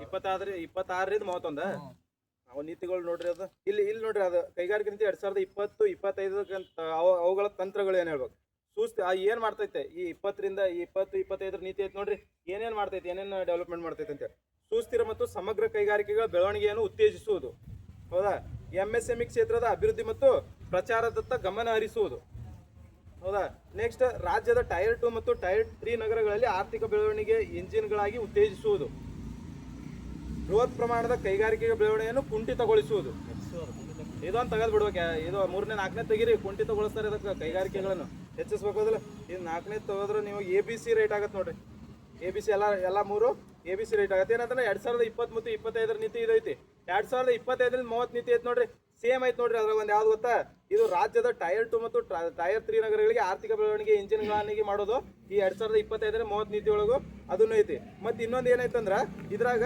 7.5 ಲಕ್ಷ ಕೋಟಿ ರೂಪಾಯಿ ಹೂಡಿಕೆ ಆಕರ್ಷಿಸುವುದು 7.5 ಲಕ್ಷ ಕೋಟಿ ಹೂಡಿಕೆ ಆಕರ್ಷಿಸುವುದು ಮತ್ತು 2 ಮಿಲಿಯನ್ ಉದ್ಯೋಗಗಳನ್ನು ಸೃಷ್ಟಿಸುವುದು ಈ ನೀತಿ ಇದ್ರಿ 2025-30 ನೀತಿ 7.5 ಲಕ್ಷ ಕೋಟಿ ಹೂಡಿಕೆಯನ್ನು ಆಕರ್ಷಿಸುವುದು 2 ಮಿಲಿಯನ್ ಉದ್ಯೋಗಗಳನ್ನು ಸೃಷ್ಟಿಸ್ಬೇಕು ಎಂಪ್ಲಾಯ್ಮೆಂಟ್ ಜನರೇಷನ್ ಮಾಡ್ಬೇಕು ನೋಡ್ರಿ 2025-30 ನೀತಿಯಲ್ಲಿ ಎಂಪ್ಲಾಯ್ಮೆಂಟ್ ಜನರೇಷನ್ ಇರ್ಬೇಕಂತೇಳಿ ಇದು ಹೇಳ್ತೈತೆ ನೋಡ್ರಿ ಮತ್ತೆ ಏನಂತಂದ್ರೆ ಇನ್ನೊಂದು ಟೈರ್ 1 ಮತ್ತು ಟೈರ್ 2 ಮತ್ತು ಟೈರ್ 3 ನಗರಗಳಿಗೆ ಆರ್ಥಿಕ ಬೆಳವಣಿಗೆ ಇಂಜಿನ್ಗಳನ್ನಾಗಿ ಮಾಡೋದು ಅಂದ್ರೆ ಹೆಚ್ಚಿನ ಪ್ರಮಾಣದಲ್ಲಿ ಡೆವಲಪ್ಮೆಂಟ್ MSME ಅಂತೀವಲ್ಲ ಈ MSME ಡೆಫಿನಿಷನ್ ಐತಲ್ಲ ನ್ಯೂ ಡೆಫಿನಿಷನ್ ಏನ್ ಹೇಳ್ತೈತ್ರಿ ಒಂದೇದು ವಹಿವಾಟು ಅಲ್ಲ ಅಂತಂದ್ರೆ ಮೈಕ್ರೋ ಇಂಡಸ್ಟ್ರೀಸ್ ವಹಿವಾಟು ಎಷ್ಟೈತಿ 2.5 crore ವಹಿವಾಟು ಅಂತಂದ್ರೆ 2.5 crore ಹೂಡಿಕೆ ಆತಂದ್ರೆ 10 crore ಹೌದಲ್ಲ ಹೂಡಿಕೆ ಆತಂದ್ರೆ 10 crore ನೆಕ್ಸ್ಟ್ MS ಅಂತಂದ್ರೆ ಸ್ಮಾಲ್ ಇಂಡಸ್ಟ್ರೀಸ್ ಇಲ್ಲಿ ವಹಿವಾಟು ಎಷ್ಟ 25 crore ಹೂಡಿಕೆ 100 ಜಾಸ್ತಿ ಐತಿ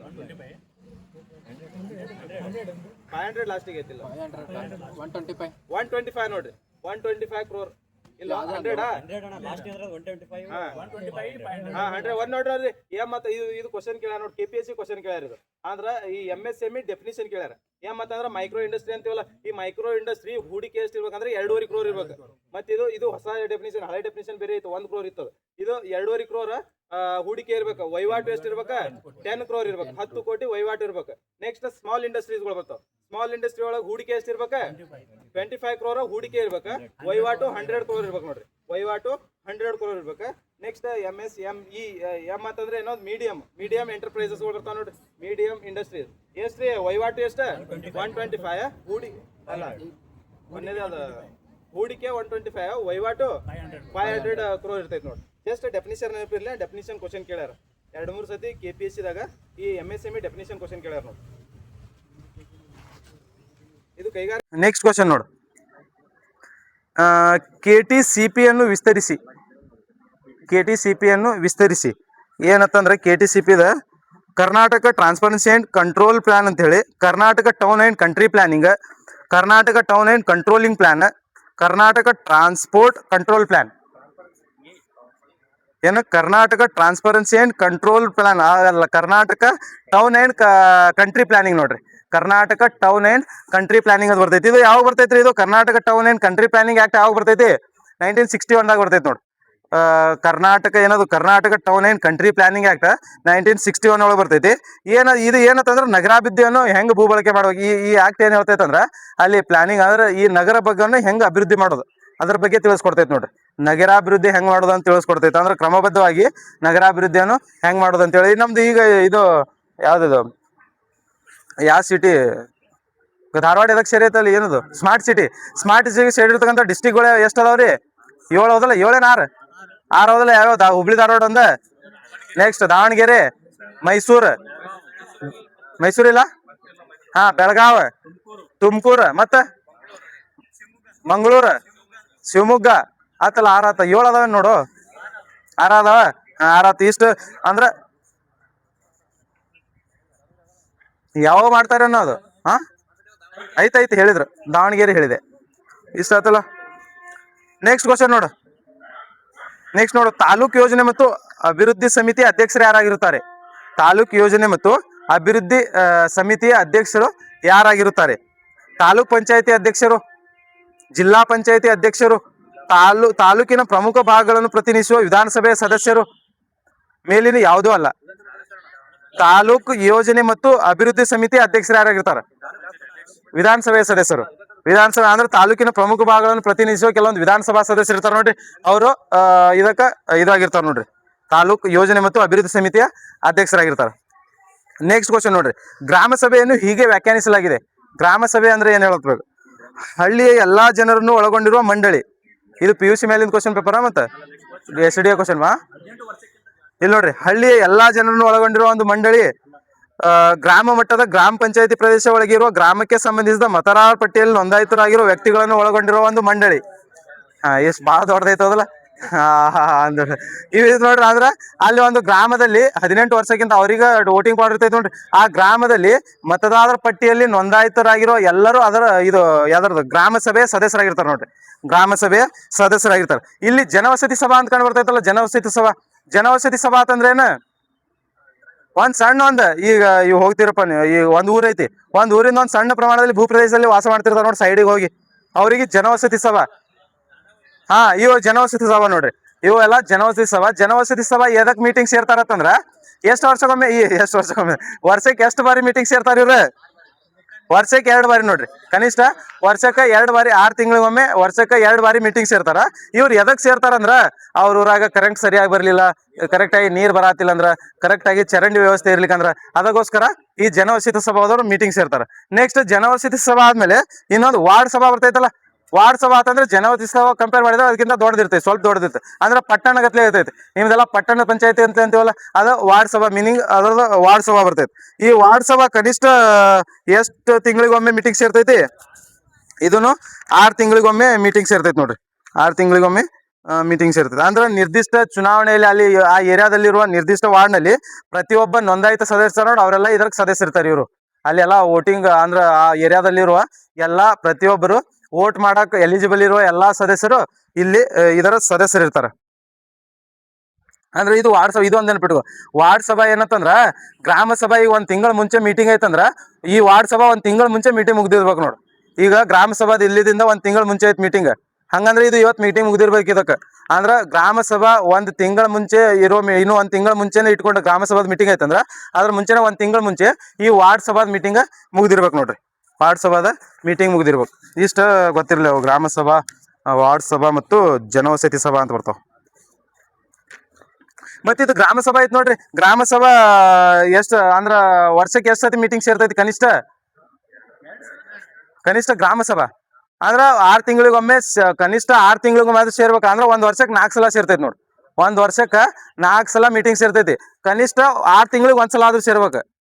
ಹಂಗಂದ್ರೆ 6 ಮತ್ತೆ ಈಗ ನೋಡು 7-8 ತಿಂಗಳಾದ್ಮೇಲೆ ಒಮ್ಮೆ ಒಂದ ತಿಂಗಳದಾಗ 4 ಮೀಟಿಂಗ್ ಮಾಡಂಗಿಲ್ಲ. ಮತ್ತೆ ಅವರು 6 ತಿಂಗಳದಾಗ ಕನಿಷ್ಠ ಒಂದ್ಸತಿ ಅದು ಸೇರ್ಬೇಕು. ಒಂದ್ ವರ್ಷಕ್ಕೆ 4 ಮೀಟಿಂಗ್ ಸೇರ್ಬೇಕು ನೋಡ್ರಿ.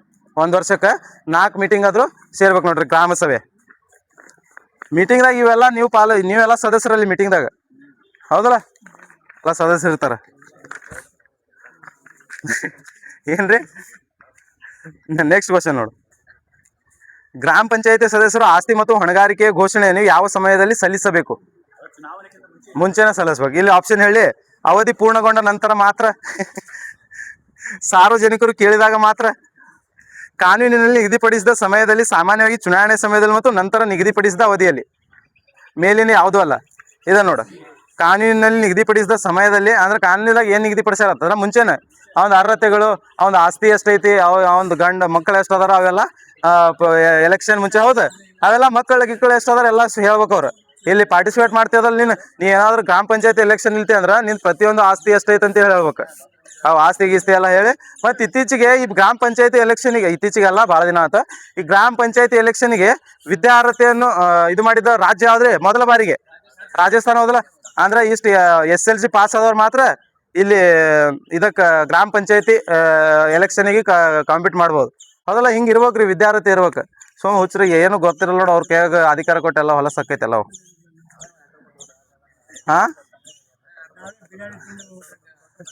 ಒಂದಿನ ಬಿರಿಯಾನಿ ತಿನ್ನಿಸ್ತಾರ. ಇದು ಇಷ್ಟು ಗೊತ್ತಿರಲಿ. ನೆಕ್ಸ್ಟ್ ಕ್ವಶನ್ ನೋಡ್ರಿ. ಜನವರಿ 2026ರಲ್ಲಿ ಕೆಳಗಿನ ಯಾರನ್ನು ಹಿರಿಯ ಭಾರತೀಯ ಮಹಿಳಾ ಫುಟ್ಬಾಲ್ ತರಬೇತುದಾರನಾಗಿ ನೇಮಿಸಿದ್ದಾರೆ ಅಂತ? 2026ರಲ್ಲಿ ಮಹಿಳೆಯರ ಫುಟ್ಬಾಲ್ ಕೋಚ್ ಆಗಿ ಯಾರಿಗೆ ನೇಮಕ ಮಾಡ್ಯಾರಂತ? ಸ್ವೀಟಿ ದೇವಿ, ಅಂಜಲಿ ದೇವಿ ಮೇಕಲಾ. ಸರಿ, 2020 ಇತ್ತೀಚೆಗೆ ಕರೆಂಟ್ ಅಫೇರ್ಸ್ ರೀ, ಇವ್ ನೆನಪಿಟ್ಕೋಬೇಕು ಎಕ್ಸಾಮಿಗೆ. ಅಮೇಲಿಯಾ ವಾಲ್ವಡೆ, ಸುಬ್ರತಾ ಪಾಲ್, ಅಮೇಲಿಯಾ ವಾಲ್ವಡೆ ನೋಡ್ರಿ. ಇತ್ತೀಚೆಗೆ ಮಹಿಳಾ ಫುಟ್ಬಾಲ್ ತಂಡದ ಕೋಚ್ ಆಗಿ ನೇಮಕ ಮಾಡ್ಯಾರ ನೋಡ್ರಿ. ಭಾರತ ಮಹಿಳಾ ಫುಟ್ಬಾಲ್ ತಂಡದ ಕೋಚ್ ಆಗಿ ಇತ್ತೀಚೆಗೆ ಅಮೂಲ್ಯ ವಾಲ್ವೇಡ್. ಯಾವ್ದ್ರಿ? ಸ್ಯಾಪ್ ಫುಟ್ಬಾಲ್ ಮಹಿಳೆಯರ್ದ ಇಂಡಿಯಾ ಇತ್ತೀಚೆಗೆ ಬಾಂಗ್ಲಾದೇಶ್ ರನ್ನರ್ ಅಪ್ ಆಗೈತಾ? Bangladesh runner up, India shop football ಒಳಗೆ ಮಹಿಳೆಯರಲ್ಲಿ ಎಷ್ಟು ಟೋಟಲ್ 7 ಕಂಟ್ರಿ ಪಾರ್ಟಿಸಿಪೇಟ್ ಮಾಡಿದ್ದು. ಅದ್ರಾಗ ಇಂಡಿಯಾ ಚಾಂಪಿಯನ್ ಆಗೈತಿ. Runner up Bangladesh. Shop football ಅಂತ ಬರ್ತೈತೆ, ಅದ್ರಾಗ ಇಂಡಿಯಾ ಇದು ಐತಿ, ಚಾಂಪಿಯನ್ ಐತಿ. ಬಾಂಗ್ಲಾದೇಶ ಬರ್ತೈತಿ. ಮತ್ತಿದು ನಮ್ದು ಇದಾಗ ಬಾಯ್ಸ್ ಇದು ಯಾರದಾರ್ರಿ? ಇದು ಕೋಚ್ ಯಾರದಾರ ಫುಟ್ಬಾಲಿಗೆ?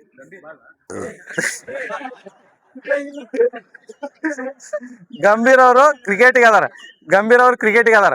ಅತಿ ಹೆಚ್ಚು ಇದು ಒಂದ್ ನೋಡ್ರಿ. ಏನ್ ಹೇಳಿದೆ ನಾನು? ಕೋಚ್ ಅಂದ್ರೆ ಯಾವ ಕೋಚ್ ಹೇಳ್ಬೇಕ? ಫುಟ್ಬಾಲ್ ಕೋಚ್ ಅಂತ ಹೇಳಿನಿ. ಇಲ್ಲಿ ಐತಲ್ಲ, ಗಂಭೀರ್ ಅವರು ಮೊದಲ IPL ದಾಗ ಅತಿ ಹೆಚ್ಚು ರನ್ ಹೊಡೆದವ್ರು ನೋಡ್ರಿ, ಹೌದಲ್ಲ?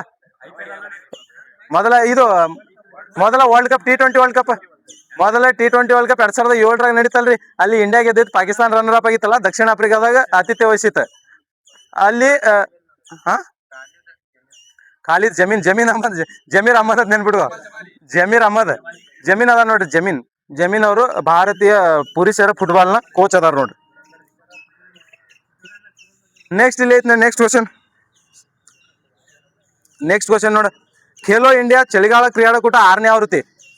ಈ KA 2 question ನಡೆದಾವ, question paper ನಡೆದಾವಲ್ರಿ.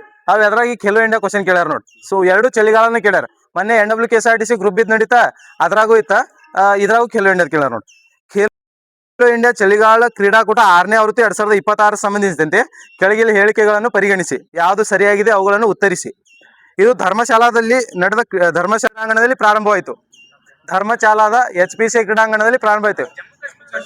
Winter game ಲಡಾಖ್ದಾಗ ನಡೆದಿತ್ತು. ಒಂದೇದು ಆಪ್ಷನ್ ಹೋಗ್ತೈತಾ? ನೆಕ್ಸ್ಟ್ ನೋಡ್ರಿ. ಈ ಕ್ರೀಡಾಕೂಟದಲ್ಲಿ ಒಲಿಂಪಿಕ್ ಕ್ರೀಡೆಯಾದ ಫಿಗರ್ ಸ್ಕೇಟಿಂಗ್ ಅನ್ನು ಫಿಗರ್ ಸ್ಕೇಟಿಂಗ್ ಅನ್ನು ಪರಿಚಯಿಸಲಾಗಿದೆ. ಹೊಸದಾಗಿ ಫಿಗರ್ ಸ್ಕೇಟಿಂಗ್ ಅನ್ನು ಪರಿಚಯ ಮಾಡ್ಯಾರಂತ. ಖೇಲೋ ಇಂಡಿಯಾ ಚಳಿಗಾಲಕೂಟದ 6ನೇ ಆವೃತ್ತಿಯಲ್ಲಿ ಐಸ್ ಹಾಕಿಯನ್ನು ಕೈ ಬಿಡಲಾಗಿದೆ. ಇಲ್ಲ, ಯಾವ್ದು ಬಿಟ್ಟಿಲ್ಲ. ಜಸ್ಟ್ ಒಂದು ಫಿಗರ್ ಸ್ಕೇಟಿಂಗ್ ಒಂದು ಇದು ನೋಡ್ರಿ. ಈಗ ಈ ಇತ್ತೀಚೆಗೆ ನಡೆದೈತಲ್ಲ 2026ರಲ್ಲಿ ಈ ಖೇಲೋ ಇಂಡಿಯಾ ವಿಂಟರ್ ಗೇಮ್ ನಡೆದೈತಲ್ಲ. ಖೇಲೋ ಇಂಡಿಯಾ ವಿಂಟರ್ ಗೇಮ್ ಅಥವಾ ಚಳಿಗಾಲದ ಕ್ರೀಡಾಕೂಟದಲ್ಲಿ ಇದ್ರ ಮಾಸ್ಕಾಟ್ ಒಂದು ಗೊತ್ತಿರ್ಬೇಕು. ಸೀನ್ ಅಂತ ಬರ್ತೈತಲ್ರಿ. ಸೀನ್ ಅಂತಂದ್ರೆ ಅಲ್ಲಿ ಸ್ನೋ ಲಿಯೋಪಾರ್ಡ್ ಅಂತ ಅರ್ಥ ಅದ್ರ. ಮತ್ತೆ ಸ್ನೋ ಲಿಯೋಪಾರ್ಡ್ ಅಂತ ಆಪ್ಷನ್ದಾಗ ಇರಲ್ಲ. ಸೀನ್ ನೆನ್ಪಿಟ್ಕೋಬೇಕು. ಇದ್ರ ಮಾಸ್ಕಾಟ್ ರೀ ಖೇಲೋ ಇಂಡಿಯಾ ವಿಂಟರ್ ಗೇಮ್ ಮಾಸ್ಕಾಟ್ ಅಂದ್ರ ಸೀನ್ ಅಂತ ಬರ್ತೈತಿ. ಇದು ಎಲ್ಲಿ ನಡೆದೈತಂದ್ರ ಲೇ ಮತ್ತು ಗುಲ್ಮರ್ಗದಾಗ 2 ಕಡೆ ಐತಿ ನೋಡ್ರಿ. ಲೇ ಮತ್ತು ಗುಲ್ಮರ್ಗದಾಗ 2 ನಡೆದೈತಿ. 1ನೇ ಹಂತದ ಐಸ್ ಸ್ಪೋರ್ಟ್ಸ್ ಐತಿ ನೋಡ್ರಿ. ಇದು ಐಸ್ ಸ್ಪೋರ್ಟ್ಸ್ ಲೇ ಒಳಗೆ ನಡಿತೈತಿ. ಐಸ್ ಸ್ಪೋರ್ಟ್ಸ್ ಲೇ ಒಳಗೆ ನಡಿತೈತಿ. 2ನೇ ಹಂತದ ಸ್ನೋ ಸ್ಪೋರ್ಟ್ಸ್ ಐತಲ್ಲ, ಇದು ಗುಲ್ಮರ್ಗ್. ಇವು 2 ನೆನ್ಪಿಟ್ಕೊರಿ. ಇವು 2 ಗುಲ್ಮರ್ಗ್ ಮತ್ತು ಲೇ ಒಳಗೆ 2 ಕಡೆ ನಡೆದೈತಿ. 1ನೇ ಹಂತದಾಗ ಐಸ್ ಸ್ಪೋರ್ಟ್ಸ್ ಎಲ್ಲಿ ನಡೆದೈತಿ? ಲೇ ಒಳಗೆ ನಡೆದೈತಿ. ಲಡಾಖ್ನ ಲೇ ಒಳಗೆ ನಡೆದೈತಿ. 2ನೇ ಹಂತದ ಸ್ನೋ ಸ್ಪೋರ್ಟ್ಸ್ ಗುಲ್ಮರ್ಗ್ದಾಗ ಸ್ನೋ ಸ್ಪೋರ್ಟ್ಸ್ ಗುಲ್ಮರ್ಗದಾಗ ನಡೆದೈತಿ. ಇದರ ಮಾಸ್ಕಾಟ್ ಏನಂತಂದೆ ಸೀನ್ ಎಸಿ ಅಂತ ಹೇಳಿ ಇದ್ರ ಮಾಸ್ಕಾಟ್ ಬರ್ತೈತಿ ನೋಡ್ರಿ. ಸೀನ್ ಎಸಿ ಅಂತ ಹೇಳಿ ಮಾಸ್ಕಾಟ್ ಬರ್ತೈತಿ. ವಿನ್ನರ್ ಯಾರದಾರ? Champion Indian army winner. Runner up Himachal Pradesh ನೋಡ್ರಿ. Runner up Himachal Pradesh. Indian army ಇದು ಚಾಂಪಿಯನ್ ಆಗ್ಯಾರ ನೋಡ್ರಿ. ಇಷ್ಟು ನೆನ್ಪಿಟ್ಕೋರಿ. ಒಂದು ಮಸ್ಕಾಟ್ ನೆನಪಿಟ್ಕೋಬೇಕ. 2 ಹಂತದಾಗ ನಡೆಸ್ಯಾರ ಇದನ್ನ. ಒಂದು ಸ್ನೋ ಸ್ಪೋರ್ಟ್ಸ್, ಒಂದು ಐಸ್ ಸ್ಪೋರ್ಟ್ಸ್. ಒಂದು 1ನೇ ಹಂತದಾಗ ಐಸ್ ಸ್ಪೋರ್ಟ್ಸ್, 2ನೇ ಹಂತದಾಗ ಸ್ನೋ ಸ್ಪೋರ್ಟ್ಸ್. ಐಸ್ ಸ್ಪೋರ್ಟ್ಸ್ ಲೇದಾಗ ನಡೆಸ್ಯಾರ, ಸ್ನೋ ಸ್ಪೋರ್ಟ್ಸ್ ಗುಲ್ಮರ್ಗದಾಗ ನಡೆಸ್ಯಾರ. ಇದರದ ಸೀನ್ ಎಂಬ ಮಾಸ್ಕಾಟ್. ಚಾಂಪಿಯನ್ ಆಗಿದ್ದು ಇಂಡಿಯನ್ ಆರ್ಮಿ. ರನ್ನರ್ ಅಪ್ ಆಗಿದ್ದು ಹಿಮಾಚಲ್ ಪ್ರದೇಶ್ ನೋಡ್ರಿ. ರನ್ನರ್ ಅಪ್ ಆಗಿದ್ದ ಹಿಮಾಚಲ್ ಪ್ರದೇಶ. ಇಷ್ಟ ಗೊತ್ತಿರಲಿ. ಈ ಖೇಲೋ ಇಂಡಿಯಾ ಗೇಮ್ಸ್ ಅದ ನೋಡ್ರಿ. ಈ ಖೇಲೋ ಇಂಡಿಯಾ ಗೇಮ್ಸ್ ಬಗ್ಗೆ ಗೊತ್ತಿರಲಿ. ಇಂಪಾರ್ಟೆಂಟ್ ಏನೇನಂತಂದ್ರ ಈ 2026ದಾಗ ನಡೀತಕ್ಕಂಥ ಖೇಲೋ ಇಂಡಿಯಾಗಳು ಒಂದು 3 ನಡೆದಾವ ಅಷ್ಟ. ಅದ್ರಾಗ ಇನ್ನೊಂದು ಯಾವ್ದಂದ್ರ ಖೇಲೋ ಇಂಡಿಯಾ ಬೀಚ್ ಗೇಮ್ ಒಂದು ನಡ್ತೈತಿ ನೋಡ್ರಿ. 2ನೇ ಎಡಿಷನ್ ನಡೆದೈತಿ ಇತ್ತೀಚೆಗೆ. ಖೇಲೋ ಇಂಡಿಯಾ ಬೀಚ್ ಗೇಮ್ ಎಲ್ಲಿ ನಡೆದೈತಿ ಇತ್ತೀಚೆಗೆ? ಎಲ್ಲಿ ನಡೆದೈತಿ? ದೀವ್ ದಮನ್ದಾಗ. Very good. ದೀವ್ ದಮನ್ದಾಗ ನಡೆದೈತಿ. ದಾದ್ರಾ ನಗರ್ ಹವೇಲಿ ದೀವ್ ದಮನ್ದಾಗ ಖೇಲೋ ಇಂಡಿಯಾ ಬೀಚ್ ಗೇಮ್ ನಡೆದೈತಿ ನೋಡ್ರಿ. 2026ರ 2nd ಎಡಿಷನ್. ಮತ್ತೆ ಈ ಎಡಿಷನ್ ನೆನಪಿಟ್ಕೋಬೇಕ. ಇದು ಇರೋದು ಇದು ಎಷ್ಟನೇ ಎಡಿಷನ್? 6ನೇ ಎಡಿಷನ್. ವಿಂಟರ್ ಗೇಮ್ ಅಂತಂದ್ರೆ 6ನೇ ಎಡಿಷನ್ ಐತಿ. ಇದು ಖೇಲೋ ಇಂಡಿಯಾ ಬೀಚ್ ಗೇಮ್ ಅಂತಂದ್ರೆ ಎಷ್ಟನೇ ಎಡಿಷನ್? 2ನೇ ಎಡಿಷನ್ ಐತಿ. ಎಲ್ಲಿ ನಡೆದೈತಿ? ದೀವ್ ದಮನ್ದಾಗ ನಡೆದೈತಿ. ಇದ್ರ ಮಾಸ್ಕಾಟ್ ಏನೈತಿ? ಪರ್ಲ್ ಅಂತ ಐತಿ ನೋಡ್ರಿ. ಪರ್ಲ್ ಅಂತಂದ್ರೆ ಏನ್ರಿ ಕನ್ನಡದಾಗ? ಮುತ್ತು. ಪರ್ಲ್ ಐತಿ ನೋಡ್ರಿ. ಈ ಪರ್ಲ್ ಈ ಖೇಲೋ ಇಂಡಿಯಾ ಬೀಚ್ ಗೇಮ್ ನ ಮಾಸ್ಕಾಟ್ ಐತಿ ನೋಡ್ರಿ. ಖೇಲೋ ಇಂಡಿಯಾ ಬೀಚ್ ಗೇಮ್ ನ ಮಾಸ್ಕಾಟ್ ಅಂತಂದ್ರ ಪರ್ಲ್ ನೋಡ್ರಿ. 2026 2ನೇ ಎಡಿಷನ್ ದಾದ್ರಾ ನಗರ್ ಹವೇಲಿ ಮತ್ತು ದೀವ್ ದಮನ್ದಾಗ ನಡೆದೈತಿ. ಇಂಪಾರ್ಟೆಂಟ್ ಚಾಂಪಿಯನ್ ಯಾರು ಇಲ್ಲಿ? ಕರ್ನಾಟಕ ನೋಡ್ರಿ. ಚಾಂಪಿಯನ್ ಕರ್ನಾಟಕ. ಮತ್ ನೆಕ್ಸ್ಟ್ ಇದು ರನ್ನರ್ ಅಪ್ ಯಾರ? 2ನೇ ರನ್ನರ್ ಅಪ್ ಯಾರ? 2ನೇ ರನ್ನರ್ ಅಪ್. 1ನೇ ರನ್ನರ್ ಅಪ್ ತಮಿಳ್ನಾಡು. 2ನೇ ರನ್ನರ್ ಅಪ್ ಮಣಿಪುರ್ ನೋಡ್ರಿ. 2ನೇ ರನ್ನರ್ ಅಪ್ ಮಣಿಪುರ್ ನೋಡ್ರಿ. ಇದು ಬೀಚ್ ಗೇಮ್ಸ್ಗಳು ಏನಂತಂದೆ? ಬೀಚ್ ಗೇಮ್ಸ್ಗಳು ಎಲ್ಲಿ ನಡೆದಾವ? ಎಷ್ಟನೇ ಎಡಿಷನ್ ಇದು? 2ನೇ ಎಡಿಷನ್. ಎಲ್ಲಿ ನಡೆದಾವ? ದೀವ್ ದಮನ್ದಾಗ ಬೀಚ್ ಗೇಮ್ಸ್ಗಳು ನಡೆದಾವ. 2ನೇ ಎಡಿಷನ್. ಈ ಬೀಚ್ ಗೇಮ್ಸ್ ಮಸ್ಕಾಟ್ ಏನೈತಿ? ಪರ್ಲ ಮಸ್ಕಾಟ್ ಐತಿ. ಇದರದ ಚಾಂಪಿಯನ್ ಯಾರದಾರ? ಕರ್ನಾಟಕ ಚಾಂಪಿಯನ್. ರನ್ನರ್ ಅಪ್ ಮೊದಲ ರನ್ನರ್ ಅಪ್ ತಮಿಳ್ನಾಡು. 2ನೇ ರನ್ನರ್ ಅಪ್ ಮಣಿಪುರ. ಈ ಬೀಚ್ ಗೇಮ್ ಇಷ್ಟು ಗೊತ್ತಿರಲಿ. ಬೀಚ್ ಗೇಮ್ ಆದ್ಮೇಲೆ ಇತ್ತೀಚೆಗೆ ಒಂದು ಟ್ರೈಬಲ್ ಗೇಮ್ಸ್ಗಳು ನಡೆದಾವ. ಖೇಲೋ ಇಂಡಿಯಾ ಟ್ರೈಬಲ್ ಗೇಮ್ಸ್ ಅದ. ಬುಡಕಟ್ಟು ಸ್ಪೋರ್ಟ್ಸ್ಗಳು ಅಥವಾ ಕ್ರೀಡೆಗಳು. ಬುಡಕಟ್ಟು ಕ್ರೀಡೆಗಳು. ಖೇಲೋ ಇಂಡಿಯಾ ಬುಡಕಟ್ಟು ಕ್ರೀಡೆಗಳು ಇತ್ತೀಚೆಗೆ 2026ರಲ್ಲಿ ಇದೊಂದು ನಡೆದೈತಿ. ಇದು ಎಲ್ಲಿ ನಡೆದೈತಿ? ಛತ್ತೀಸ್ಗಢದಾಗ ಹೋದಲ್ಲ. ಇಲ್ಲಿ ಚಾಂಪಿಯನ್ ಯಾರದಾರ? ಇಲ್ಲಿನೂ ಕರ್ನಾಟಕ ಐತಿ ನೋಡು. ಕರ್ನಾಟಕ ಚಾಂಪಿಯನ್ ಐತಿ. 2ನೇದ ಒಡಿಶಾ. 3ನೇದ ಜಾರ್ಖಂಡ್ ಐತಿ. 1ನೇದ ಕರ್ನಾಟಕ, ಒಡಿಶಾ, ಜಾರ್ಖಂಡ್ ನೋಡ್ರಿ. Karnataka, Odisha, Jharkhand 3 runner up. ಇದು 3 ಚಾಂಪಿಯನ್ ಆಗಿದ್ದು ಕರ್ನಾಟಕ. 2ನೇದು ಒಡಿಶಾ. 3ನೇದ ಜಾರ್ಖಂಡ್ ಐತಿ ನೋಡ್ರಿ. ಮೋರ್ವೀರ್ ನೋಡ್ರಿ. ಮಸ್ಕಾಟ ಮೋರ್ವೀರ್ ಐತಿ ನೋಡ್ರಿ. ಇದರ ಮಸ್ಕಾಟ್ ಏನೈತಂದ್ರ ಬುಡಕಟ್ಟು ಇದು ಕ್ರೀಡೆ ಮಸ್ಕಾಟ್ ಮೋರ್ವೀರ್ ಐತಿ ನೋಡ್ರಿ. ಇವು ಇಂಪಾರ್ಟೆಂಟ್. ಇವು 3 2026ಕ್ಕೆ ನಡೆದಾವ. ಮತ್ ಇನ್ನು ಖೇಲೋ ಇಂಡಿಯಾ ಗೇಮ್ಸ್ಗಳು ಇನ್ನೂ ಯಾವ ಕಂಡು ಬರ್ತಾವ? ಖೇಲೋ ಇಂಡಿಯಾ ಯೂನಿವರ್ಸಿಟಿ ಗೇಮ್ ಬರ್ತೈತಿ. ಯೂನಿವರ್ಸಿಟಿ ಗೇಮ್ ಎಲ್ಲಿ ನಡೆದೈತಿ? ಅದು ನ್ಯಾಷನಲ್ ಗೇಮ್. ಅದು ಉತ್ತರಾಖಂಡ್ ನ್ಯಾಷನಲ್ ಗೇಮ್ ನಡೆದೈತಿ ನೋಡ್ರಿ. ನ್ಯಾಷನಲ್ ಗೇಮ್ ಎಷ್ಟು ವರ್ಷಕ್ಕೊಮ್ಮೆ ನಡೀತೈತಿ? 2 ವರ್ಷಕ್ಕೊಮ್ಮೆ ನಡೀತೈತಿ. 2025ರಲ್ಲಿ ಎಲ್ಲಿ ನಡೆದೈತಿ ನ್ಯಾಷನಲ್ ಗೇಮ್? 39ನೇ ಆವೃತ್ತಿ ನೋಡ್ರಿ. 2025ರಲ್ಲಿ 39ನೇ ಆವೃತ್ತಿ ಉತ್ತರಾಖಂಡದಾಗ ನಡೆದೈತಿ ನೋಡ್ರಿ. 39ನೇ ಮೇಘಾಲಯ 2027 ನಡೀತೈತೆ. 2027 ಅಂದ್ರೆ ಪ್ರತಿ 2 ವರ್ಷಕ್ಕೊಮ್ಮೆ ನ್ಯಾಷನಲ್ ಗೇಮ್ ರಾಷ್ಟ್ರೀಯ ಕ್ರೀಡೆಗಳು ಯಾವತ್ತು 2 ವರ್ಷಕ್ಕೊಮ್ಮೆ ನಡೀತಾವ್ರಿ. 2025ಕ್ಕೆ 38ನೇ ಎಲ್ಲಿ ನಡೆದೈತಿ 38ನೇದ ಉತ್ತರಾಖಂಡ. 39ನೇದು ಅಂತಂದ್ರೆ 2027ಕ್ಕೆ ಮೇಘಾಲಯದಾಗ ನಡೀತೈತಿ ನೋಡಿ. 37ನೇದು ಗೋವಾ, 38 ಉತ್ತರಾಖಂಡ, 39 ಮೇಘಾಲಯದಾಗ ನೋಡಿ. ಇವು ನ್ಯಾಷನಲ್ ಗೇಮ್ಸ್ ಬಗ್ಗೆ ಗೊತ್ತಿರಲಿ. ಇಲ್ಲಿ ಖೇಲೋ ಇಂಡಿಯಾ ಗೇಮ್ಸ್ 6 ಗೇಮ್ಸ್ ಬರ್ತಾವ, ಅದು ಗೊತ್ತಿಲ್ಲ. ಇದ್ರಾಗ ಯೂತ್ ಗೇಮ್ಸ್ ಎಲ್ಲಿ ನಡೆದೈತಿ ನೋಡಿ. 2025ಕ್ಕೆ ನಡೆದಿ, 26ದ ಏನು ನಡೆದಿಲ್ಲ. 26ಕ್ಕೆಲ್ಲ 2025ಕ್ಕೆ ನಡೆದೈತಿ ನೋಡ್ರಿ ಯೂತ್ ಗೇಮ್ಸ್. ಯೂತ್ ಮತ್ತು ಯೂನಿವರ್ಸಿಟಿ ಗೇಮ್ ಎರಡು ನೋಡಿ. ಯೂತ್ ಗೇಮ್ ಮತ್ತು university game. Youth game may be university game may be Rajasthan ಇರ್ಬೋದು ನೋಡ್ರಿ. University game Rajasthan, youth game Bihar. Youth game ಅಂತಂದ್ರೆ ಬಿಹಾರ, ಇಲ್ಲಿ ರಾಜಸ್ಥಾನ ಐತೆ ನೋಡಿ. ಇಲ್ಲಿ ರಾಜಸ್ಥಾನ ಕಂಡು ಬರ್ತೈತೆ ನೋಡಿ. ಯಾವ್ಯಾವ ಖೇಲೋ ಇಂಡಿಯಾದಾಗ ಯಾವ್ಯಾವ ಬರ್ತಾವ? ಒಂದು ವಿಂಟರ್ ಗೇಮ್ ಅಂತ ಬರ್ತಾವ, ಬೀಚ್ ಗೇಮ್ ಅಂತ ಬರ್ತಾವ, ಟ್ರೈಬಲ್ ಗೇಮ್ ಅಂತ ಬರ್ತಾವ, ಯೂತ್ ಗೇಮ್ ಅಂತ ಬರ್ತಾವ, ಯೂನಿವರ್ಸಿಟಿ ಗೇಮ್ ಅಂತ ಬರ್ತಾವ. ಯೂತ್ ಗೇಮ್ ಅಂತಂದ್ರೆ ರಾಜಸ್ಥಾನದಾಗ ನಡೆದೈತಿ. ಅಲ್ಲ, ಈ ಯೂನಿವರ್ಸಿಟಿ ಗೇಮ್ ಅಂತಂದ್ರೆ ರಾಜಸ್ಥಾನದಾಗ ನಡೀತಿ. ಯೂತ್ ಗೇಮ್ ಬಿಹಾರದಾಗ ನಡೆದೈತಿ. ಯೂತ್ ಗೇಮ್ ಬಿಹಾರದಾಗ ನಡೆದೈತಿ ನೋಡಿ. ಇವಿಷ್ಟ ಖೇಲೋ ಇಂಡಿಯಾ ಬಗ್ಗೆ ಇಷ್ಟು ಗೊತ್ತಿರಲಿ. ನ್ಯಾಷನಲ್ ಗೇಮ್ಗಳು ಅಂತಂದ್ರೆ 38ನೇದು ಅಂತಂದ್ರೆ ಉತ್ತರಾಖಂಡ, 39 ಅಂದ್ರೆ ಮೇಘಾಲಯ 2027ಕ್ಕೆ ನಡೀತೈತಿ ನೋಡಿ. ಸ್ಪೋರ್ಟ್ಸ್ ಬಗ್ಗೆ ಕ್ವಶನ್ಸ್ ಕೇಳ್ತಾರ, ಸ್ಪೋರ್ಟ್ಸ್ ಬಗ್ಗೆ ಗೊತ್ತಿರಲಿ. ನೆಕ್ಸ್ಟ್ ಕ್ವಶನ್ ನೋಡಿ. ಭಾರತೀಯ ರಕ್ಷಣಾ ಪಡೆಗಳ ಪೈಕಿ 2026ರಲ್ಲಿ ಗಣರಾಜ್ಯೋತ್ಸವ ಪರೇಡ್ ನೇತೃತ್ವದಲ್ಲಿ ನವದೆಹಲಿಯಲ್ಲಿ ಕೆಳಗಿನ ಯಾವ ಪಡೆ ವಹಿಸಿಕೊಂಡಿತ್ತು? ಈ ಗಣರಾಜ್ಯೋತ್ಸವ ಪರೇಡ್ ನಡೀತೈತಲ್ಲ, ಈ ಪರೇಡನ್ನು ಈ ಪರೇಡನ್ನು ಯಾವ ಪಡೆ ವಹಿಸ್ಕೊಂಡಿತ್ತು? ಇಂಡಿಯನ್ ಆರ್ಮಿನೋ, ನೇವಿಯನೋ, ಮತ್ತು ನಮ್ದು ನೌಕಾಪಡೆ ಯಾವ್ದು ನಡೀತು? ಸಾರಿ, ಇಂಡಿಯನ್ ಆರ್ಮಿಯನ್ನ, ವಾಯುಪಡೆಯನ್ನ, ನೇವಿ ಯಾವ್ದು ನಡ್ಕೊಂಡಿದ್ರಿ? ವಾಯುಪಡೆ ಹೌದಲ್ಲ, ಏರ್ಫೋರ್ಸ್. ವಾಯುಪಡೆ ಅಂದ್ರೆ ಏರ್ಫೋರ್ಸ್ ಹೌದಲ್ಲ, ವಾಯುಪಡೆ ವಹಿಸ್ಕೊಂಡೈತಿ ನೋಡ್ರಿ. ವಾಯುಪಡೆ ಮತ್ತು ಇಂಡಿಯನ್ ಆರ್ಮಿ ಅಲ್ಲಿ ಮತ್ತೆ ವಾಯುಪಡೆ ಇದು 2026ರ ಗಣರಾಜ್ಯೋತ್ಸವ ಪೀರಿಯಡ್ ಅನ್ನು ವಹಿಸ್ಕೊಂಡೈತಿ. ಈ 2026ರ ಗಣರಾಜ್ಯೋತ್ಸವ ಪೀರಿಯಡ್ ಟ್ಯಾಬ್ಲೋ ಇರ್ತೈತಲ್ಲ, ಈ ಟ್ಯಾಬ್ಲೋ ಮೊದಲ ಸ್ಥಾನ ಯಾವ್ದೈತಿ? ವಿನ್ ಆಗಿದ್ದು ಮಹಾರಾಷ್ಟ್ರ.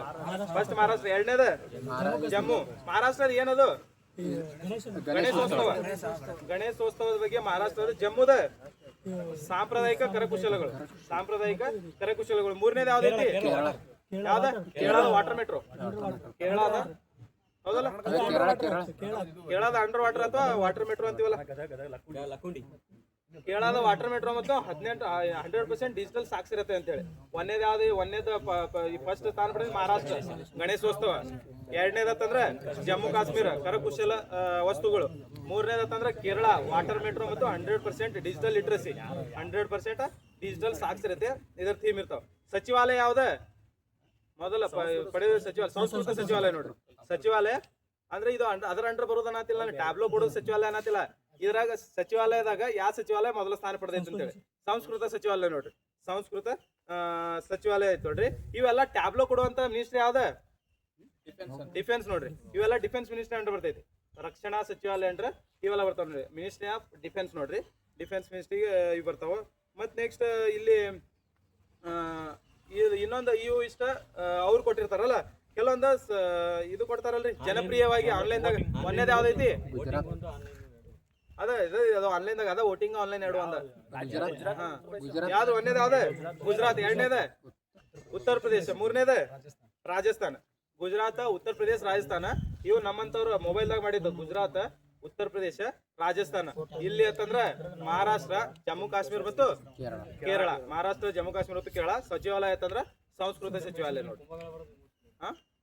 ಕುಂಭಮೇಳ ಇದು ಉತ್ತರ ಪ್ರದೇಶದ ಇದು ಕುಂಭಮೇಳ ಇರ್ಬೋದು. ಸುಬೆ ಆಂಟೋ ಮತ್ತು ಅದು ಕ್ವಶನ್ ಆಗೈತಿ. ಸುಬೆ ಆಂಟೋ ಇದು ಎರಡು ಯುರೋಪಿಯನ್ದವ್ರು. ಯುರೋಪ್ನವ್ರು ಎರಡು ಅದಾರ ನೋಡ್ರಿ. ಕಮಿಷನರ್, ಒಬ್ಬನ ಅಧ್ಯಕ್ಷ, ಒಬ್ಬ ಕಮಿಷನರ್ ಅದ. ಅದು ಕ್ವಶನ್ ಐತಿ.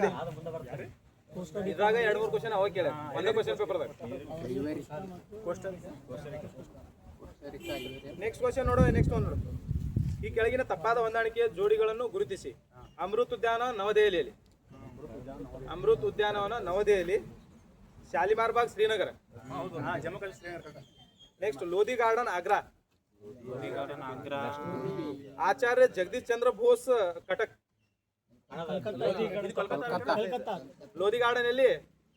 ಲೋಧಿ ಗಾರ್ಡನ್ ದೆಹಲಿ ಒಳಗೈತಿ. ಅದು ಒಂದು ರಾಂಗ್ ಆತ. ಇನ್ನೊಂದು ನೋಡಿ, ಶಾಲಿಮಾರ್ ಬಾಗ ಶ್ರೀನಗರ್ ಕರೆಕ್ಟ್ ಐತಿ. ನೆಕ್ಸ್ಟ್ ಅಮೃತ್ ಉದ್ಯಾನವನ ಅದು ನವದೆಹಲಿ, ಅದು ಕರೆಕ್ಟ್ ಐತಿ. ನೆಕ್ಸ್ಟ್ ಆಚಾರ್ಯ ಜಗದೀಶ್ ಚಂದ್ರ ಬೋಸ್ ಕಟಕ್. ಈ Acharya Jagadish Chandra Bose Indian botanical garden Kolkata ನೋಡ್ರಿ. ಕೋಲ್ಕತ್ತಾ ಅಂದ್ರೆ ಸಿ ಮತ್ತು ಡಿ ರಾಂಗ್ ಐತಿ. ಉಳ್ಕಿದ್ದ ರೈಟ್ ಅದ ನೋಡ್ರಿ. ಕೆಲವೊಂದು ಇಂಪಾರ್ಟೆಂಟ್ ಗಾರ್ಡನ್ಗಳು ಕಂಡು ಬರ್ತಾವ. ಸರ್ಕಾರಿ ಬೊಟಾನಿಕಲ್ ಗಾರ್ಡನ್ ಎಲ್ಲಿ ಕಂಡು ಬರ್ತೈತೆ ಅಥವಾ ಸರ್ಕಾರಿ ಸಸ್ಯೋದ್ಯಾನ ಕ್ವಶನ್ ಆಗೈತೆ ನೋಡಿ. ಸರ್ಕಾರಿ ಸಸ್ಯೋದ್ಯಾನ ಎಲ್ಲಿ ತಮಿಳ್ನಾಡದ ಊಟಿ ಒಳಗೆ ಕಂಡು ಬರ್ತೈತೆ ನೋಡಿ. ಸರ್ಕಾರಿ ಸಸ್ಯೋದ್ಯಾನ ಅಥವಾ ಗೋರ್ಮೆಂಟ್ ಬೊಟಾನಿಕಲ್ ಗಾರ್ಡನ್ ಅಂತ ಬರ್ತೈತೆ ನೋಡಿ. ಗೋರ್ಮೆಂಟ್ ಬೊಟಾನಿಕಲ್ ಗಾರ್ಡನ್ ಕಂಡು ಬರೋದು ತಮಿಳ್ನಾಡಿನ ಊಟಿ ಒಳಗೆ ಕಂಡು ಬರ್ತೈತೆ ನೋಡ್ರಿ. ನೆಕ್ಸ್ಟ್ ಬೃಂದಾವನ ಗಾರ್ಡನ್ ನಮ್ದು ಮೈಸೂರು ಬೃಂದಾವನ ಗಾರ್ಡನ್ ಅಂತಂದ್ರೆ ಮೈಸೂರ್ದಾಗ ಕಂಡು ಬರ್ತೈತಿ. ನೆಕ್ಸ್ಟ್ ಇನ್ನೊಂದು ಬರ್ತೈತಿ ಇಂದಿರಾ ಗಾಂಧಿ ಸ್ಮಾರಕ ಟುಲಿಪ್ ಉದ್ಯಾನವನ. ಟುಲಿಪ್ ಮೇನ್ ಭಾಳ important tulip garden. Tulip garden ಅಂತಂದ್ರೆ ಬೇರೆ ಅವು ಟುಲಿಪ್ ಅನ್ನೋ ಒಂದು ಹೂ ಇರ್ತೈತಿ. ಆ ಹೂ ಬೇರೆ ಬೇರೆ ಕಲರ್ದಾಗ ಹೂ ಬೆಳೆದಿರ್ತೈತಿ ನೋಡ್ರಿ. ಫುಲ್ ಎಲ್ಲಿ ಕಂಡು ಬರ್ತೈತ್ರಿ? ಜಮ್ಮು ಶ್ರೀನಗರದಾಗ ನೋಡ್ರಿ ಟುಲಿಪ್ ಉದ್ಯಾನವನ. ಈ ಹೂ ಎಲ್ಲ ಕಲರ್ ಕಲರ್ ಕಲರ್ ಒಂದ್ಸತಿ ನೋಡ್ರಿ. ಅತ್ಯಂತ ಇಂದಿರಾ ಗಾಂಧಿ ಟುಲಿಪ್ ಉದ್ಯಾನವನ ಅಂತ ಇಂದಿರಾ ಗಾಂಧಿ ಟುಲಿಪ್ ಗಾರ್ಡನ್ ಕಂಡು ಬರೋದು ಶ್ರೀನಗರದಾಗ ನೋಡ್ರಿ. ಶ್ರೀನಗರದಾಗ ಇವೆಲ್ಲ SSC ಕ್ವಶನ್ಸ್ ಆಗಿರ್ತಾವ ನೋಡ್ರಿ. ಶ್ರೀನಗರದಾಗ ಕಂಡು ಬರ್ತೈತೆ ನೋಡಿ ಟುಲಿಪ್ ಉದ್ಯಾನ. ಮೇನ್ ಇಂಪಾರ್ಟೆಂಟ್ ಗಾರ್ಡನ್ಗಳು ಯಾವ್ದು ಕಂಡು ಬರ್ತಾವ ಮತ್ತೆ ಇಂಪಾರ್ಟೆಂಟ್ ಮತ್ತೆ ಗಾರ್ಡನ್ಗಳು ಇಂಪಾರ್ಟೆಂಟ್ ಕ್ವಶನ್ ಆಗುವಂತ ಗಾರ್ಡನ್ ಪದೇ ಪದೇ ಕೇಳ್ತಿರ್ತಾರ ನೋಡ್ರಿ. ಯಾವ್ದು ಗೊತ್ತಿದು? ಶಾಲಿಮಾರ್ ಬಾಗ್ ಶ್ರೀನಗರ. ಲಾವರ್ದಾಗ ಒಂದೈತಿ. ಸಾಜನ್ ಕಾಲ ರಚನೆ ಆಗ್ತೈತೆ. ಇಲ್ಲ ಸಾಜನ್ ಇಲ್ಲ ಜಹಾಂಗೀರ್ ಮಾಡಿದ್ರೆ ಇದು ಸಾಲಿ ಶ್ರೀನಗರ. ಲಾವರ್ ಒಳಗೆ ಐತಾ? ನೆಕ್ಸ್ಟ್ ಕ್ವಶನ್ ಐತಿ ನೋಡು. ಬಿಸಿಲು ಬರತ್ತಿದ್ರಿ ಇಲ್ಲಿ. ಇತ್ತೀಚೆಗೆ ಏನೈತಿ ministry of environment forest and climate change MEEFCC ಅಂತ ಬರ್ತೈತಲ್ರಿ. ಈ ಮಿನಿಸ್ಟ್ರಿ ಪರಿಸರ ಸೂಕ್ಷ್ಮ ವಲಯ ಎಂದು ಘೋಷಿಸಲ್ಪಟ್ಟ ಕುಂಬಾಲ್ಗಢ್ ವನ್ಯಜೀವಿ ಅಭಯಾರಣ್ಯ. ಕುಂಬಾಲ್ಗಢ್ ವನ್ಯಜೀವಿ ಅಭಯಾರಣ್ಯ ಎಲ್ಲಿ ಕಂಡು ಬರ್ತೈತಿ? ರಾಜಸ್ಥಾನ್. ಇದು ಬಾಳ ಕಡೆ ಕ್ವಶನ್ ಆಗೈತೆ. ಸೆಕೆಂಡ್ ಲಾರ್ಜೆಸ್ಟ್ ಅತಿ ದೊಡ್ಡದು ಯಾವ್ದು? ಏನ ಇದು ಸೂಕ್ಷ್ಮ ಪರಿಸರ ಎಕೋ ಸೆನ್ಸಿಟಿವ್ ಝೋನ್. ಚೀನಾದ ಮಾಗೋಡೆ ಫಸ್ಟ್ ಇದ್ರ ವರ್ಲ್ಡ್ ಒಳಗ ಎರಡನೇ ಅತಿ ದೊಡ್ಡ ಎಕೋ ಸೆನ್ಸಿಟಿವ್ ಝೋನ್ ನೋಡ್ರಿ. ಎರಡನೇ ಅತಿ ದೊಡ್ಡ ಎಕೋ ಸೆನ್ಸಿಟಿವ್ ಝೋನ್. ಇತ್ತೀಚೆಗೆ ನಾವು ಎಕೋ ಸೆನ್ಸಿಟಿವ್ ಝೋನ್ ಅಂತ ಕಾಳಿ ಒಂದ್ ಕೊಟ್ಟಿವದಲ್ಲ. ಕಾಳಿ ಟೈಗರ್ ರಿಸರ್ವ್ ಹತ್ರ ಇತ್ತೀಚೆಗೆ ಎಕೋ ಸೆನ್ಸಿಟಿವ್ ಝೋನ್ ಅಂತ ಹೇಳಿ 5 ಕಿಲೋಮೀಟರ್ ಸರೌಂಡಿಂಗ್. ಇದು 1 ಕಿಲೋಮೀಟರ್ ಐತ ಅಲ್ಲ ಜಾಸ್ತಿ ಐತೆ. ಅದು ಒಂದು 5 ಕಿಲೋಮೀಟರ್ ಸರೌಂಡಿಂಗ್ ಕೊಟ್ಟಿವಿ. ಇದು ಟೋಟಲ್ ಅಂದ್ರೆ ಎವರೇಜ್ 5 ಕಿಲೋಮೀಟರ್ ಸರೌಂಡಿಂಗ್ ಕಾಳಿ ಉದ್ಯಾನವನ ಐತಿ ನೋಡ್ರಿ. ಅಲ್ಲಿ ಎಕೋ ಸೆನ್ಸಿಟಿವ್ ಝೋನ್ ಅಂತ ಕೊಟ್ಟಿವಲ್ಲ. ಈ ಎಕೋ ಸೆನ್ಸಿಟಿವ್ ಝೋನ್ ಕೊಟ್ಟಿವಿ ನೋಡ್ರಿ. ಇಲ್ಲಿ ಕಾಳಿ ಉಪನದಿಗಳು ನೋಡ್ರಿ, ಅವುಗಳನ್ನು ಸಂರಕ್ಷಣೆ ಮಾಡ್ಬೇಕಂತೇಳಿ ಎಕೋ ಸೆನ್ಸಿಟಿವ್ ಝೋನ್ ಕೊಟ್ರ. ಉಪನದಿಗಳು ಯಾವ ಕಂಡು ಬರ್ತಾವ? ಕಾಳಿದ ಎರಡು ಕನ್ನೇರಿ ಮತ್ತು ನಾಗಜರಿ ಮತ್ತು ಕನ್ನೇರಿ. ಇವು ಕಾಳಿ ನದಿ 2 ಉಪನದಿಗಳು ನೋಡಿ. ಇವುಗಳ ರಕ್ಷಣೆಗಾಗಿ ಎಕೋ ಸೆನ್ಸಿಟಿವ್ ಝೋನ್ ಅಂತೇಳಿ ಇವು 2 ಎಕೋ ಸೆನ್ಸಿಟಿವ್ ಝೋನ್ ಮಾಡತ್ತೀವಿ ನೋಡ್ರಿ. ರಾಜಸ್ಥಾನದ ಇದಾದ ಕುಂಬಾಲ್ಗಢ್ ನೋಡ್ರಿ. ವರ್ಲ್ಡ್ ಒಳಗ ಅತಿ ದೊಡ್ಡ ಎರಡನೇ ಅತಿ ದೊಡ್ಡದು. ನೆಕ್ಸ್ಟ್ ಕ್ವಶನ್ ನೋಡಿ.